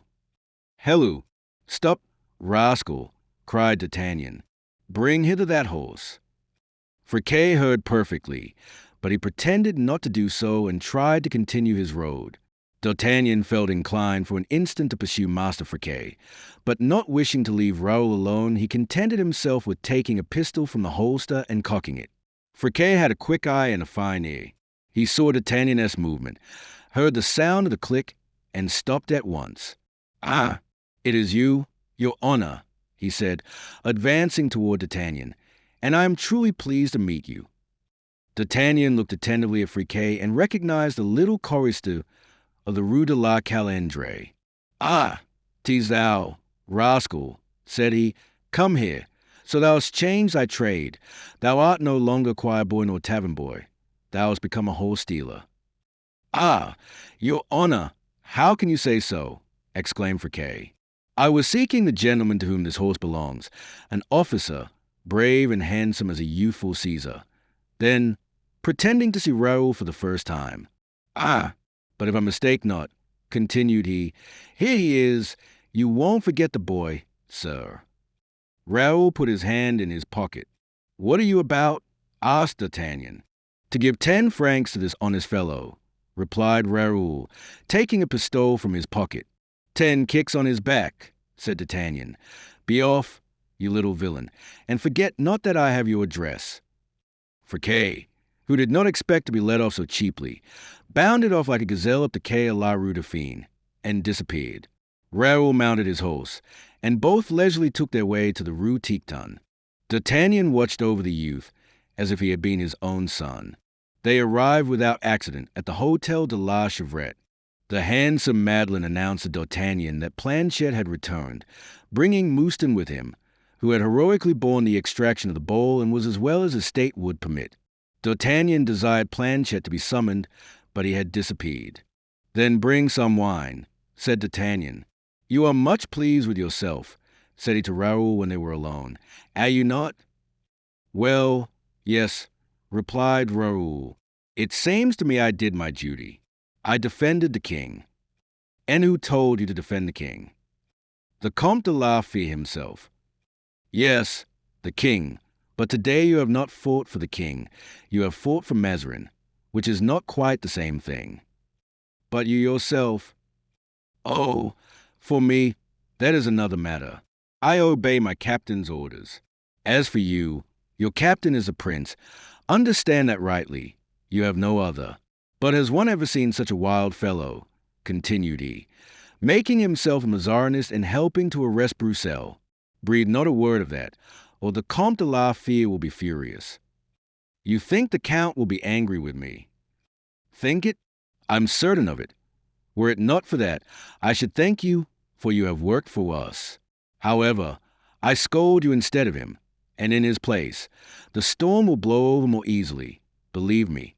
And moreover, my dear child, continued D'Artagnan, I am making use of the privilege conceded to me by your guardian. I do not understand you, sir, said Raoul. D'Artagnan rose, and taking a letter from his writing desk, presented it to Raoul. The face of the latter became serious when he had cast his eyes upon the paper. "Oh, mon Dieu," he said, raising his fine eyes to D'Artagnan, moist with tears. "The Count has left Paris without seeing me." "He left 4 days ago," said D'Artagnan, "but this letter seems to intimate that he is about to incur danger, perhaps death." He incur danger of death. No, be not anxious. He is traveling on business and will return ere long. I hope you have no repugnance to accept me as your guardian in the interim." "Oh, no, Monsieur d'Artagnan," said Raoul. "You are such a brave gentleman, and the Comte de la Fere has so much affection for you." "Hey, egad, love me too. I will not torment you much, but only on condition that you become a Frandist, my young friend, and a hearty Frandist, too. But can I continue to visit Madame de Chevreuse?" "I should say you could, and the coadjutor and Madame de Longueville, and if the worthy Broussel were they, whom you so stupidly helped arrest, I should tell you to excuse yourself to him at once and kiss him on both cheeks." "Well, so, I will obey you, although I do not understand you." "It is unnecessary for you to understand. Hold," continued D'Artagnan, turning toward the door, which had just opened. "Here is Monsieur du Vallon, who comes with his coat torn." "Yes, but in exchange," said Porthos, covered with perspiration and soiled by dust, "in exchange, I have torn many skins. Those wretches wanted to take away my sword." "Deuce take 'em! What a popular commotion," continued the giant, in his quiet manner. "But I knocked down more than 20 with the hilt of Belisard. A draught of wine, D'Artagnan." "Oh, I'll answer for you," said the Gascon, filling Porthos's glass to the brim. "But when you have drunk, give me your opinion." "Upon what?" asked Porthos. "Look here," resumed D'Artagnan. "Here is Monsieur de Bragelonne, who determined at all risks to aid the arrest of Broussel, and whom I had great difficulty to prevent defending Monsieur de Comminges." "The devil," said Porthos. "And his guardian, what would he have said to that?" "Do you hear?" interrupted D'Artagnan. "Become a Frandist, my friend, belong to the Fronde, and remember that I fill the Count's place in everything." And he jingled his money. "Will you come?" said he to Porthos. "Way?" asked Porthos, filling a second glass of wine. "To present our respects to the cardinal." Porthos swallowed the second glass with the same grace with which he had imbibed the first, took his beaver, and followed D'Artagnan. As for Raoul, he remained bewildered with what he had seen, having been forbidden by D'Artagnan to leave the room until the tumult was over. Chapter 45. The Beggar of Saint Eustache. D'Artagnan had calculated that in not going at once to the Palais Royal he would give Comminges time to arrive before him, and consequently to make the cardinal acquainted with the eminent services which he, D'Artagnan, and his friend had rendered to the Queen's party in the morning. They were indeed admirably received by Mazarin, who paid them numerous compliments, and announced that they were more than half on their way to obtain what they desired, namely, D'Artagnan his captaincy, Porthos his barony. D'Artagnan would have preferred money in hand to all that fine talk, for he knew well that to Mazarin it was easy to promise and hard to perform. But, though he held the cardinal's promises as of little worth, he affected to be completely satisfied, for he was unwilling to discourage Porthos. Whilst the two friends were with the cardinal, the Queen sent for him. Mazarin, thinking that it would be the means of increasing the zeal of his two defenders if he procured them personal thanks from the Queen, motioned them to follow him. D'Artagnan and Porthos pointed to their dusty and torn dresses, but the cardinal shook his head. "Those costumes," he said, "are of more worth than most of those which you will see on the backs of the Queen's courtiers. They are costumes of battle." D'Artagnan and Porthos obeyed. The court of Austria was full of gaiety and animation, for, after having gained a victory over the Spaniard, it had just gained another over the people. Broussel had been conducted out of Paris without further resistance, and was at this time in the prison of Saint-Germain, while Blancmesnil, who was arrested at the same time, but whose arrest had been made without difficulty or noise, was safe in the castle of Vincennes. Comminges was near the Queen, who was questioning him upon the details of his expedition, and every one was listening to his account, when D'Artagnan and Porthos were perceived at the door behind the cardinal. "Ah, madam," said Comminges, hastening to D'Artagnan. "Here is one who can tell you better than myself, for he was my protector. Without him I should probably at this moment be a dead fish in the nets at St. Cloud, for it was a question of nothing less than throwing me into the river. Speak, D'Artagnan, speak." D'Artagnan had been 100 times in the same room with the queen since he had become lieutenant of the Musketeers, but Her Majesty had never once spoken to him. "Well, sir," at last said an of Austria, "you are silent after rendering such a service." "Madam," replied D'Artagnan, "I have naught to say, save that my life is ever at your Majesty's service, and that I shall only be happy the day I lose it for you." "I know that, sir, I have known that," said the queen, "a long time. Therefore I am delighted to be able thus publicly to mark my gratitude and my esteem." "Permit me, madam," said D'Artagnan, "to reserve a portion for my friend. Like myself," he laid an emphasis on these words, "an ancient musketeer of the company of Treville. He has done wonders." "His name?" asked the queen. "In the regiment," said D'Artagnan. "He is called Porthos." The queen started. "But his true name is the Chevalier du Vallon." "De Bracia de Pierrefonds," added Porthos. "These names are too numerous for me to remember them all, and I will content myself with the first," said the queen, graciously. Porthos bowed. At this moment the coadjutor was announced. A cry of surprise ran through the royal assemblage. Although the coadjutor had preached that same morning, it was well known that he leaned much to the side of the Fronde, and Mazarin, in requesting the Archbishop of Paris to make his nephew preach, had evidently had the intention of administering to Monsieur de Retz one of those Italian kicks he so much enjoyed giving. The fact was, in leaving Notre Dame, the coadjutor had learned the event of the day.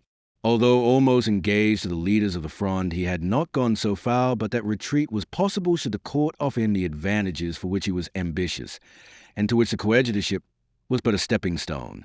Monsieur de Retz wished to become archbishop in his uncle's place, and cardinal, like Mazarin, and the popular party could with difficulty accord him favors so entirely royal. He therefore hastened to the palace to congratulate the queen on the Battle of Lens, determined beforehand to act with or against the court, as the congratulations were well or ill received. The coadjutor possessed, perhaps, as much wit as all those put together who were assembled at the court to laugh at him. His speech, therefore, was so well turned, that in spite of the great wish felt by the courtiers to laugh, they could find no point on which to vent their ridicule. He concluded by saying that he placed his feeble influence at Her Majesty's command. During the whole time he was speaking, the queen appeared to be well pleased with the coadjutor's harangue, but terminating as it did with such a phrase, the only one which could be courted by the jokers, and turned around and directed a glance toward her favorites, which announced that she delivered up the coadjutor to their tender mercies. Immediately the wits of the court plunged into satire. Nogent Budin, the fool of the court, exclaimed that the queen was very happy to have the succor of religion at such a moment. This caused a universal burst of laughter. The Count de Villeroy said that he did not know how any fear could be entertained for a moment when the court had, to defend itself against the Parliament and the citizens of Paris, His Holiness the Coadjutor, who by a signal could raise an army of curates, church porters, and vergers. The Marechal de la Meilleraie added that in case the coadjutor should appear on the field of battle, it would be a pity that he should not be distinguished in the melee by wearing a red hat, as Henry IV had been distinguished by his white plume at the Battle of Ivry. During this storm, Gondi, who had it in his power to make it most unpleasant for the jesters, remained calm and stern. The queen at last asked him if he had anything to add to the fine discourse he had just made to her. "Yes, madam," replied the coadjutor. "I have to beg you to reflect twice ere you cause a civil war in the kingdom." The queen turned her back and the laughing recommenced. The coadjutor bowed and left the palace, casting upon the cardinal such a glance as is best understood by mortal foes. That glance was so sharp that it penetrated the heart of Mazarin, who, reading in a declaration of war, seized D'Artagnan by the arm and said, "If occasion requires, monsieur, you will remember that man who has just gone out, will you not?" "Yes, my lord," he replied. Then, turning toward Porthos, "The devil," said he, "this is a bad look. I dislike these quarrels among men of the church." Gondi withdrew, distributing benedictions on his way, and finding a malicious satisfaction in causing the adherents of his foes to prostrate themselves at his feet. "Oh," he murmured as he left the threshold of the palace. "Ungrateful court, faithless court, cowardly court, I will teach you how to laugh tomorrow, but in another manner." But whilst they were indulging in extravagant joy at the Palais Royal to increase the hilarity of the Queen, Mazarin, a man of sense, and whose fear, moreover, gave him foresight, lost no time in making idle and dangerous jokes. He went out after the coadjutor, settled his account, locked up his gold, and had confidential workmen to contrive hiding places in his walls. On his return home, the coadjutor was informed that a young man had come in after his departure and was waiting for him. He started with delight when, on demanding the name of this young man, he learned that it was Louviers. He hastened to his cabinet. Broussel's son was there, still furious, and still bearing bloody marks of his struggle with the king's officers. The only precaution he had taken in coming to the archbishopric was to leave his arquebuse in the hands of a friend. The coadjutor went to him and held out his hand. The young man gazed at him as if he would have read the secret of his heart. "My dear Monsieur Louviers," said the coadjutor, "believe me, I am truly concerned for the misfortune which has happened to you." "Is that true, and do you speak seriously?" asked Louviers. "From the depth of my heart," said Gondi. "In that case, my lord, the time for words has passed and the hour for action is at hand. My lord, in 3 days, if you wish it, my father will be out of prison, and in 6 months you may be cardinal." The coadjutor started. "Oh, let us speak frankly," continued Louviers, "and act in a straightforward manner. 30,000 crowns in alms is not given, as you have done for the last 6 months, out of pure Christian charity. That will be too grand. You are ambitious. It is natural. You are a man of genius, and you know your worth. As for me, I hate the court and have but one desire at this moment: vengeance. Give us the clergy and the people, of whom you can dispose, and I will bring you the citizens and the parliament. With these 4 elements, Paris is ours in a week. And believe me, Monsieur Coadjutor, the court will give from fear what it will not give from goodwill." It was now the coadjutor's turn to fix his piercing eyes on Louviers. "But, Monsieur Louviers, are you aware that it is simply civil what you are proposing to me? You have been preparing long enough, my lord, for it to be welcome to you now." "Never mind," said the coadjutor. "You must be well aware that this requires reflection." "And how many hours of reflection do you ask?" 12 hours. So, is it too long? It is now noon. At midnight I will be at your house. If I should not be in, wait for me. Good. At midnight, my lord. At midnight, my dear Monsieur Louviers. When once more alone, Gondi sent to summon all the curates with whom he had any connection to his house. 2 hours later, 30 officiating ministers from the most populous and consequently the most disturbed parishes of Paris had assembled there. Gondi related to them the insults he had received at the Palais Royal and retailed the jests of Botin, the Count de Villeroy and Maricle de la Meilleraye. The curates asked him what was to be done. "Simply this," said the coadjutor. "You are the directors of all consciences. Well, undermine in them the miserable prejudice of respect and fear of kings. Teach your flocks of the queen as a tyrant, and repeat often and loudly, so that all may know it, that the misfortunes of France are caused by Mazarin, her lover and a destroyer. Begin this work today, this instant even, and in 3 days I shall expect the result. For the rest, if any one of you have further or better counsel to expound, I will listen to him with the greatest pleasure." 3 curates remained, those of Saint Mary, Saint Sulpice, and Saint Eustache. The others withdrew. "You think, then, that you can help me more efficaciously than your brothers," said Gondi. "We hope so," answered the curates. "Let us hear. Monsieur de Saint Mary, you begin." "My lord, I have in my parish a man who might be of the greatest use to you." "Who and what is this man?" "A shopkeeper in the Rue des Lombards, who has great influence upon the commerce of his quarter." "What is his name?" "He is named Planchet, who himself also caused a rising about 6 weeks ago, but as he was searched for after this emeute, he disappeared." And can you find him? I hope so. I think he has not been arrested. And as I am his wife's confessor, if she knows where he is, I shall know it too. Very well. Sir, find this man, and when you have found him, bring him to me. We will be with you at 6 o'clock, my lord. Go, my dear curate, and may God assist you. And you, sir, continued Gondy, turning to the curate of St. Sulpice. I, my lord, said the latter, I know a man who has rendered great services to a very popular prince, and who would make an excellent leader of revolt. Him I can place at your disposal. It is Count de Rochefort. I know him also, but unfortunately he is not in Paris. My lord, he has been for 3 days at the Rue Cassette. And wherefore has he not been to see me? He was told, my lord will pardon me. Certainly, speak, that your lordship was about to treat with the court. Gondy bit his lips. They are mistaken. Bring him here at 8 o'clock, sir, and may heaven bless you as I bless you. And now 'tis your tone, said the coadjutor, turning to the last that remained. Have you anything as good to offer me as the 2 gentlemen who have left us? Better, my lord. Diable, think what a solemn engagement you are making. One has offered a wealthy shopkeeper, the other a count. You are going, then, to offer a prince, are you? I offer you a beggar, my lord. Ah, said Gondy, reflecting. You are right, sir. Someone who could raise a legion of paupers who choke up the crossings of Paris. Someone who would know how to cry aloud to them, that all France might hear it, that it is Mazarin who has reduced them to poverty. Exactly your man. Bravo.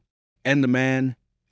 A plain and simple beggar, as I have said, my lord, who asks for alms, as he gives holy water, a practice he has carried on for 6 years on the steps of St. Eustache. And you say that he has a great influence over his compees. Are you aware, my lord, that mendacity is an organized body, a kind of association of those who have nothing against those who have everything, an association in which every one takes a share, one that elects a leader? Yes, I have heard it said, replied the coadjutor. Well, the man whom I offer you is a general syndic. And what do you know of him? Nothing, my lord, except that he is tormented with remorse. What makes you think so? On the 28th of every month, he makes me say a mass for the repose of the soul of one who died a violent death. Yesterday I said this mass again. And his name? Malard, but I do not think it is his right one. And think you that we should find him at this hour at his post? Certainly. Let us go and see your beggar, sir, and if he is such as you describe him, you are right. It will be you who have discovered the true treasure. Gondy dressed himself as an officer, put on a felt cap with a red feather, hung on a long sword, buckled spurs to his boots, wrapped himself in an ample cloak, and followed the curate. The coadjutor and his companion passed through all the streets lying between the archbishopric and the St. Eustache church, watching carefully to ascertain the popular feeling. The people were in an excited mood, but, like a swarm of frightened bees, seemed not to know at what point to concentrate, and it was very evident that if leaders of the people were not provided, all this agitation would pass off in idle buzzing. On arriving at the Rue des Prouvaires, the curate pointed toward the square before the church. Stop, he said. There he is at his post. Gondy looked at the spot indicated, and perceived the beggar seated in a chair and leaning against one of the moldings. A little basin was near him, and he held a holy water brush in his hand. Is it by permission that he remains there? Asked Gondy. No, my lord, these places are bought. I believe this man paid his predecessor 100 pistoles for his. The rascal is rich. Then, some of those men sometimes die worth 20,000 and 25 and 30,000 francs, and sometimes more. Said Gondy, laughing. I was not aware my arms were so well invested. In the meantime, they were advancing toward the square, and the moment the coadjutor and the curate put their feet on the first church step, the mendicant arose and proffered his brush. He was a man between 66 and 68 years of age, little, rather stout, with gray hair and light eyes. His countenance denoted the struggle between two opposite principles, a wicked nature, subdued by determination, perhaps by repentance. He started on seeing the cavalier with the curate. The latter and the coadjutor touched the brush with the tips of their fingers and made the sign of the cross. The coadjutor threw a piece of money into the hat, which was on the ground. "My lord," began the curate, "this gentleman and I have come to talk with you a little." "With me?" said the mendicant. "It is a great honor for a poor distributor of holy water." There was an ironical tone in his voice which he could not quite disguise and which astonished the coadjutor. "Yes," continued the curate, apparently accustomed to this tone. "Yes, we wish to know your opinion of the events of today and what you have heard said by people going in and out of the church." The mendicant shook his head. "These are melancholy doings, your reverence, which always fall again upon the poor. As to what is said, everybody is discontented, everybody complains, but everybody means nobody." "Explain yourself, my good friend," said the coadjutor. "I mean that all these cries, all these complaints, these curses, produce nothing but storms and flashes, and that is all. But the lightning will not strike until there's a hand to guide it." "My friend," said Gondi, "you seem to be a clever and a thoughtful man. Are you disposed to take a part in a little civil war, should we have one, and put at the command of the leader, should we find one, your personal influence and the influence you have acquired over your comrades?" "Yes, so, provided this war were approved by the church and would advance the end I wish to attain, I mean, the remission of my sins. The war will not only be approved of, but directed by the church. As for the remission of your sins, we have the Archbishop of Paris, who has the very greatest power at the court of Rome, and even the coadjutor, who possesses some plenary indulgences. We will recommend you to him." "Consider, my lord," said the curate, "that I have recommended you to this gentleman, who is a powerful lord, and that I have made myself responsible for you." "I know, Monsieur le Curé," said the beggar, "that you have always been very kind to me, and therefore I, in my turn, will be serviceable to you." "And do you think your power is great with the fraternity, as Monsieur le Curé told me it was just now?" "I think they have some esteem for me," said the mendicant with pride, "and that not only will they obey me, but wherever I go they will follow me." "And could you count on 50 resolute men, good, unemployed, but active souls, brawlers, capable of bringing down the walls of the Palais Royal by crying, 'Down with Mazarin,' as fell those at Jericho?" "I think," said the beggar, "I can undertake things more difficult and more important than that." Ah, said Gondi, "you will undertake, then, some night, to throw up some 10 barricades." "I will undertake to throw up 50, and when the day comes, to defend them." "I faith," exclaimed Gondi, "you speak with a certainty that gives me pleasure, and since Monsieur le Curé can answer for you—" "I answer for him," said the curate. "Here is a bag containing 500 pistoles in gold. Make all your arrangements, and tell me where I shall be able to find you this evening at 10 o'clock. It must be on some elevated place, whence a given signal may be seen in every part of Paris. Shall I give you a line for the vicar of St. Jacques Delaware la Boucherie? He will let you into the rooms in his tower," said the curate. "Capital," answered the mendicant. "Then," said the coadjutor, "this evening, at 10 o'clock, and if I'm pleased with you, another bag of 500 pistoles will be at your disposal." The eyes of the mendicant dashed with cupidity, but he quickly suppressed his emotion. "This evening, sir," he replied, "all will be ready." Chapter 46. The Tower of St. Jacques Delaware la Boucherie. At 5:45 o'clock, Monsieur de Gondi, having finished his business, returned to the archiepiscopal palace. At 6 o'clock the curate of St. Mary was announced. The coadjutor glanced rapidly behind, and saw that he was followed by another man. The curate then entered, followed by Planchet. "Your Holiness," said the curate, "here is the person of whom I had the honor to speak to you." Planchet saluted in the manner of one accustomed to fine houses. "And you are disposed to serve the cause of the people?" asked Gondi. "Most undoubtedly," said Planchet. "I am a Frandist from my heart. You see in me, such as I am, a person sentenced to be hung." "And on what account?" I rescued from the hands of Mazarin's police a noble lord whom they were conducting back to the Bastille, where he had been for 5 years. Will you name him? Oh, you know him well, my lord. It is Count de Rochefort. Ah, really? Yes, said the coadjutor. I have heard this affair mentioned. You raised the whole district. So they told me. Very nearly, replied Planchet, with a self-satisfied air. And your business is? That of confectioner in the Rue des Lombards. Explain to me how it happens that, following so peaceful a business, you had such warlike inclinations. Why does my lord, belonging to the church, now receive me in the dress of an officer, with a sword at his side and spurs to his boots? Not badly answered, I' faith, said Gondy, laughing. But I have, you must know, always had, in spite of my bands, warlike inclinations. Well, my lord, before I became confectioner, I myself was 3 years sergeant in the Piedmontese regiment, and before I became sergeant, I was for 18 months the servant of Monsieur d'Artagnan, the lieutenant of musketeers. Asked Gondy. Himself, my lord, but he is said to be a furious Mazarinist. Phew, whistled Planchet. What do you mean by that? Nothing, my lord.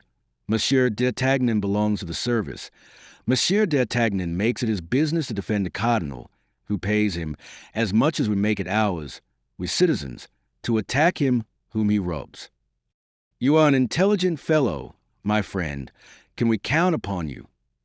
You may count upon me, my lord, provided you want to make complete upheaval of the city. 'Tis that exactly.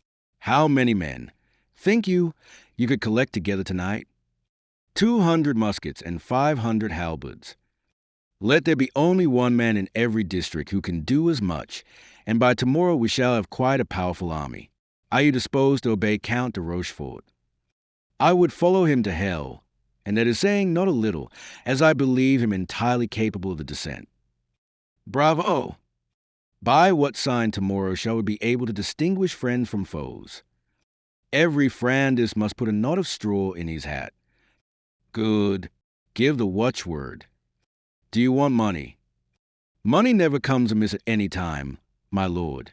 If one has it not, one must do without it. With it, matters go on much better and more rapidly.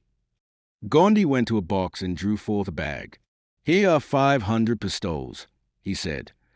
And if the action goes off well, you may reckon upon a similar sum tomorrow. I will give a faithful account of the sum to your lordship, said Planchet, putting the bag under his arm. That is right. I recommend the cardinal to your attention. Make your mind easy. He is in good hands.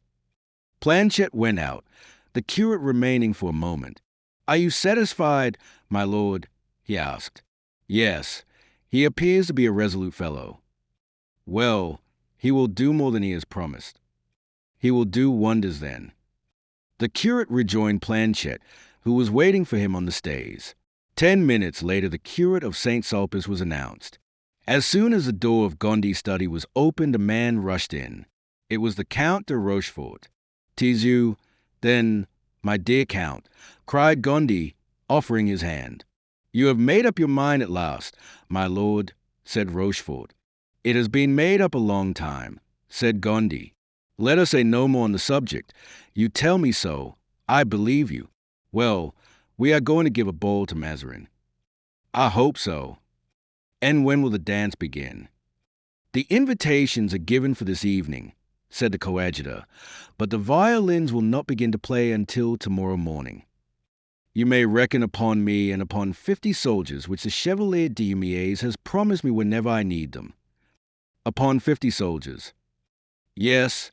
He is making recruits, and he will lend them to me. If any are missing when the fete is over, I shall replace them." "Good. My dear Rochefort, but that is not all. What have you done with Monsieur de Beaufort?" "He is in Vendôme, where he will wait until I write to him to return to Paris." "Write to him. Now's the time." "You are sure of your enterprise?" "Yes. But he must make haste, for hardly will the people of Paris have revolted before we shall have a score of princes begging to lead them. If he defers, he will find the place of honor taken. Shall I send word to him as coming from you? Yes, certainly. Shall I tell him that he can count on you? To the end. And you will leave the command to him. Of the war, yes, but in politics. You must know it is not his element. He must leave me to negotiate for my cardinal's hat in my own fashion. You care about it, then, so much. Since they force me to wear a hat of a form which does not become me, said Gondy, I wish at least that the hat should be red. One must not dispute matters of taste and colors, said Rochefort, laughing. I answer for his consent. How soon can he be here? In 5 days. Let him come and he will find a change. I will answer for it. Therefore, go and collect your 50 men and hold yourself in readiness. For what? For everything. Is there any signal for the general rally? A knot of straw in the hat. Very good. Adieu, my lord. Adieu, my dear Rochefort. Ah, Monsieur Mazarin, said Rochefort, leading off his curate, who had not found an opportunity of uttering a single word during the foregoing dialogue. You will see whether I am too old to be a man of action. It was 9:30, and the coadjutor required half an hour to go from the Archbishop's palace to the tower of Saint-Jacques-de-la-Boucherie. He remarked that a light was burning in one of the highest windows of the tower. Good, said he, our syndic is at his post. He knocked and the door was opened. The vicar himself awaited him, conducted him to the top of the tower, and when there pointed to a little door, placed a light which he had brought with him in a corner of the wall, that the coadjutor might be able to find it on his return, and went down again. Although the key was in the door, the coadjutor knocked. Come in, said a voice which he recognized as that of the mendicant, whom he found lying on a kind of truckle bed. He rose on the entrance of the coadjutor, and at that moment 10 o'clock struck. Well, said Gondy, have you kept your word with me? Not exactly, replied the mendicant. How is that? You asked me for 500 men, did you not? Well, I have 10,000 for you. You are not boasting. Do you wish for a proof? Yes. There were 3 candles alight, each of which burnt before a window, one looking upon the city, the other upon the Palais Royal, and a third upon the Rue Saint-Denis. The man went silently to each of the candles and blew them out one after the other. What are you doing? Asked the coadjutor. I have given the signal. For what? For the barricades. When you leave this, you will behold my men at work. Only take care you do not break your legs in stumbling over some chain or your neck by falling in a hole. Good. There's your money, the same sum as that you have received already. Now remember that you are general and do not go and drink. For 20 years I have tasted nothing but water. The man took the bag from the hands of the coadjutor, who heard the sound of his fingers counting and handling the gold pieces. Ah, said the coadjutor, you are avaricious, my good fellow. The mendicant sighed and threw down the bag. Must I always be the same, said he, and shall I never succeed in overcoming the old leaven? Oh, misery, oh, vanity. You take it, however. Yes, but I make hereby a vow in your presence to employ all that remains to me in pious works. His face was pale and drawn, like that of a man who had just undergone some inward struggle. Singular man, muttered Gondy, taking his hat to go away, but on turning around he saw the beggar between him and the door. His first idea was that this man intended to do him some harm, but on the contrary he saw him fall on his knees before him with his hands clasped. Your blessing, your holiness, before you go, I beseech you, he cried. Your holiness, said Gondy, my friend, you take me for someone else. No, your holiness, I take you for what you are, that is to say, the coadjutor. I recognize you at the first glance. Gondy smiled. And you want my blessing, he said. Yes, I have need of it. The mendicant uttered these words in a tone of such humility, such earnest repentance, that Gondy placed his hand upon him and gave him his benediction with all the unction of which he was capable. Now, said Gondy, there is a communion between us. I have blessed you, and you are sacred to me. Come, have you committed some crime pursued by human justice, from which I can protect you? The beggar shook his head. The crime which I have committed, my lord, has no call upon human justice, and you can only deliver me from it by blessing me frequently, as you have just done. Come, be candid, said the coadjutor. You have not all your life followed the trade which you do now. No, my lord, I have pursued it for 6 years only. And previously, where were you? In the Bastille. And before you went to the Bastille, I will tell you, my lord, on the day when you are willing to hear my confession. Good. At whatsoever hour of the day or night you may present yourself, remember that I shall be ready to give you absolution. Thank you, my lord, said the mendicant in a hoarse voice, but I am not yet ready to receive it. Very well. Adieu. Adieu, your holiness, said the mendicant, opening the door and bending low before the prelate. Chapter 47. The Riot. It was about 11 o'clock at night. Gondy had not walked 100 steps ere he perceived the strange change which had been made in the streets of Paris. The whole city seemed peopled with fantastic beings. Silent shadows were seen unpaving the streets, and others dragging and upsetting great wagons, whilst others again dug ditches large enough to engulf whole regiments of horsemen. These active beings flitted here and there like so many demons completing some unknown labor. These were the beggars of the Court of Miracles, the agents of the giver of holy water in the square of St. Eustache, preparing barricades for the morrow. Gondy gazed on these deeds of darkness, on these nocturnal labours, with a kind of fear. He asked himself if, after having called forth these foul creatures from their dens, he should have the power of making them retire again. He felt almost inclined to cross himself when one of these beings happened to approach him.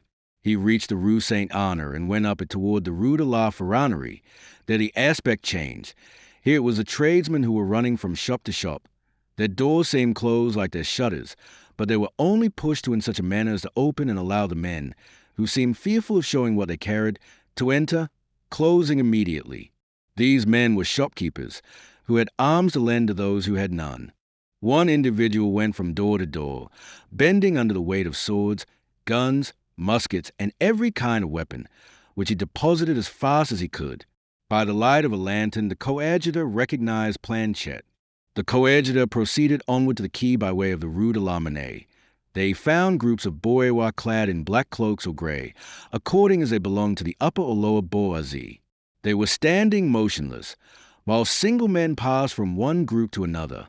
All these cloaks, gray or black, were raised behind by the point of a sword, or before by the barrel of an arquebuse or a musket. On reaching the Pont Neuf, the coadjutor found it strictly guarded, and a man approached him. "Who are you?" asked the man. "I do not know you for one of us." "Then it is because you do not know your friends, my dear Monsieur Louviers," said the coadjutor, raising his hat. Louviers recognized him and bowed. Gondy continued his way and went as far as the Tour de Nesle. They saw a lengthy chain of people gliding under the walls. They might be said to be a procession of ghosts, for they were all wrapped in white cloaks. When they reached a certain spot, these men appeared to be annihilated, one after the other, as if the earth had opened under their feet. Gondy, edged into a corner, saw them vanish from the first until the last but one. The last raised his eyes to ascertain, doubtless, that neither his companions nor himself had been watched, and, in spite of the darkness, he perceived Gondy. He walked straight up to him and placed a pistol to his throat. "Hello, Monsieur de Rochefort," said Gondy, laughing. "Are you a boy to play with firearms?" Rochefort recognized the voice. "Ah, it is you, my lord," said he. "The very same. What people are you leading us into the bowels of the earth?" "My 50 recruits from the Chevalier d'Humières, who are destined to enter the light cavalry and who have only received as yet for their equipment their white cloaks." "And where are you going?" "To the house of one of my friends, a sculptor, only we enter by the trap through which he lets down his marble." "Very good," said Gondy, shaking Rochefort by the hand, who descended in his turn and closed the trap after him. It was now 1 o'clock in the morning, and the coadjutor returned home. He opened a window and leaned out to listen. A strange, incomprehensible, unearthly sound seemed to pervade the whole city. One felt that something unusual and terrible was happening in all the streets, now dark as ocean's most unfathomable caves. From time to time a dull sound was heard, like that of a rising tempest or billow of the sea, but nothing clear, nothing distinct, nothing intelligible. It was like those mysterious subterraneous noises that precede an earthquake. The work of revolt continued the whole night thus. The next morning, on awaking, Paris seemed to be startled at her own appearance. It was like a besieged town. Armed men, shouldering muskets, watched over the barricades with menacing looks. Words of command, patrols, arrests, executions, even, were encountered at every step.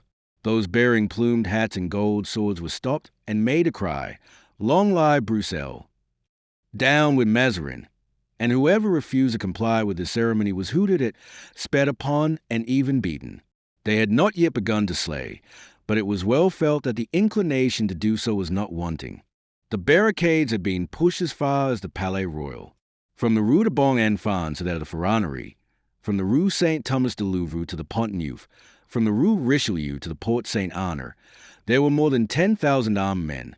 Those who at the front hurled defiance at the impassive sentinels of the regiment of guards posted around the Palais Royal, the gates of which were closed behind them, a precaution which made their situation precarious.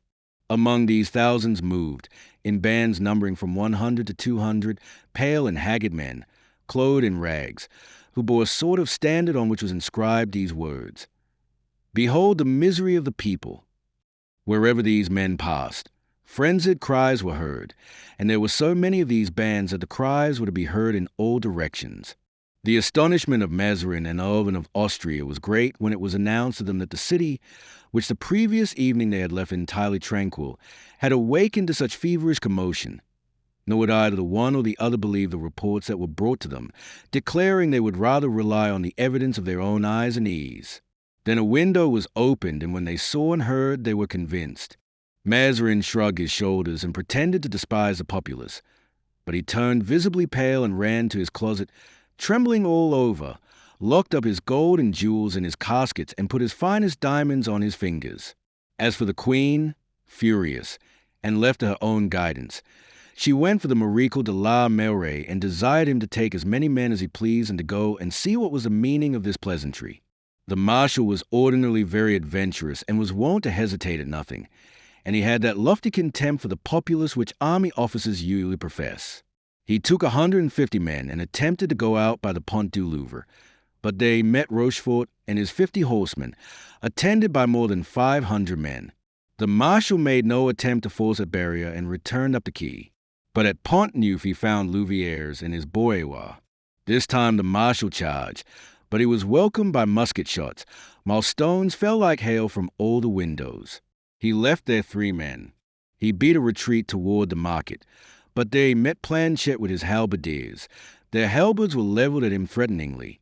He attempted to ride over those grey cloaks, but the grey cloaks held their ground, and the marshal retired toward the Rue Saint-Honor, leaving 4 his guards dead on the field of battle. The marshal then entered the Rue Saint-Honor, but they was opposed by the barricades of the Mendicant of Saint Eustache. They were guarded not only by armed men, but even by women and children. Master Friquet, the owner of a pistol and of a sword which Louviers had given him, had organized a company of rogues like himself, and was making a tremendous racket. The marshal thought this barrier not so well fortified as the others, and determined to break through it. He dismounted 20 men to make a breach in the barricade, whilst he and others, remaining on their horses, were to protect the assailants. The 20 men marched straight toward the barrier, but from behind the beams, from among the wagon wheels, and from the heights of the rocks, a terrible fusillade burst forth, and at the same time Planchet's halberdiers appeared at the corner of the Cemetery of the Innocents, and Louviers's bourgeois at the corner of the Rue de la Monnaie. The Marechal de la Meilleraye was caught between 2 fires, but he was brave and made up his mind to die where he was. He returned blow for blow, and cries of pain began to be heard in the crowd. The guards, more skillful, did greater execution, but the bourgeois, more numerous, overwhelmed them with a veritable hurricane of iron. Men fell around him as they had fallen at Rocroi or at Lerida. Fontrailles, His aide-de-camp had an arm broken, his horse had received a bullet in his neck, and he had difficulty in controlling him, maddened by pain. In short, he had reached that supreme moment when the bravest feel a shot in their veins, when suddenly, in the direction of the Rue de l'Arc, the crowd opened, crying, "Long live the coadjutor!" and Gondi, in surplice and cloak, appeared, moving tranquilly in the midst of the fusillade and bestowing his benedictions to the right and left, as undisturbed as if he were leading a procession of the Fête Dieu. All fell to their knees. The marshal recognized him and hastened to meet him. "Get me out of this, in heaven's name," he said, "or I shall leave my carcass here and those of all my men." A great tumult arose, in the midst of which even the noise of thunder could not have been heard. Gondi raised his hand and demanded silence. All was still. "My children," he said, "this is a Miracle de la Meilleraye, as to whose intentions you have been deceived and who pledges himself, on returning to the Louvre, to demand of the Queen, in your name, our Bruxelles release. You pledge yourself to that, Marshal," added Gondi, turning to La Meilleraye. "Morbleu," cried the latter, "I should say that I do pledge myself to it. I had no hope of getting off so easily." "He gives you his word of honor," said Gondi. The marshal raised his hand in token of assent. "Long live the coadjutor," cried the crowd.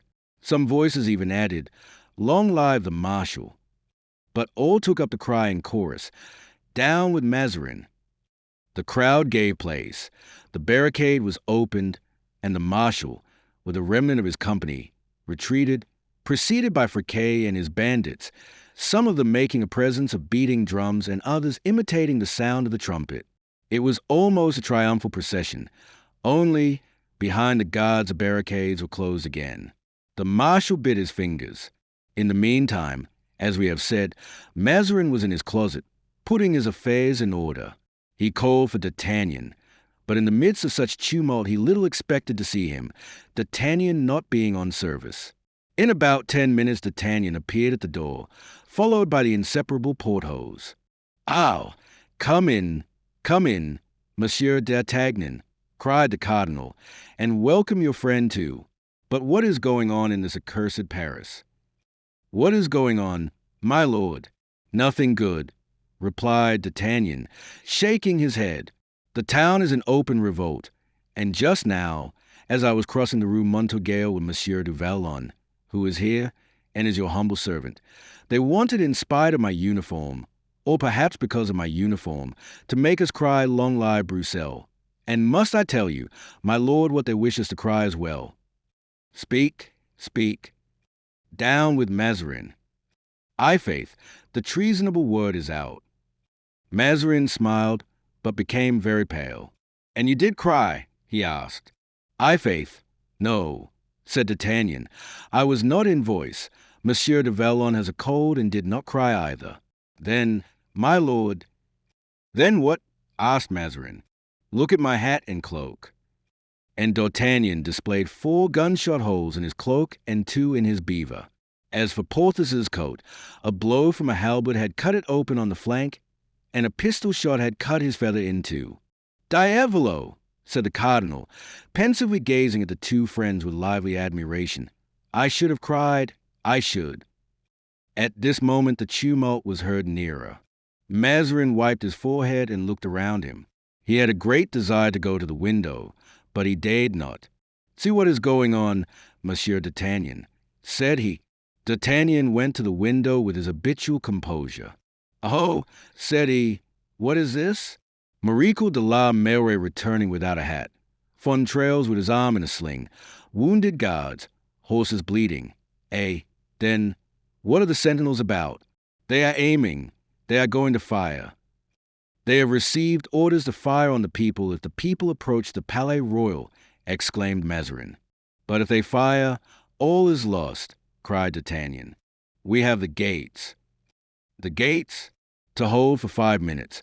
The gates, they will be torn down, twisted into iron wire, ground to powder." "God's death, don't fire!" screamed D'Artagnan, throwing open the window. In spite of this recommendation, which, owing to the noise, could scarcely have been heard, 2 or 3 musket shots resounded, succeeded by a terrible discharge.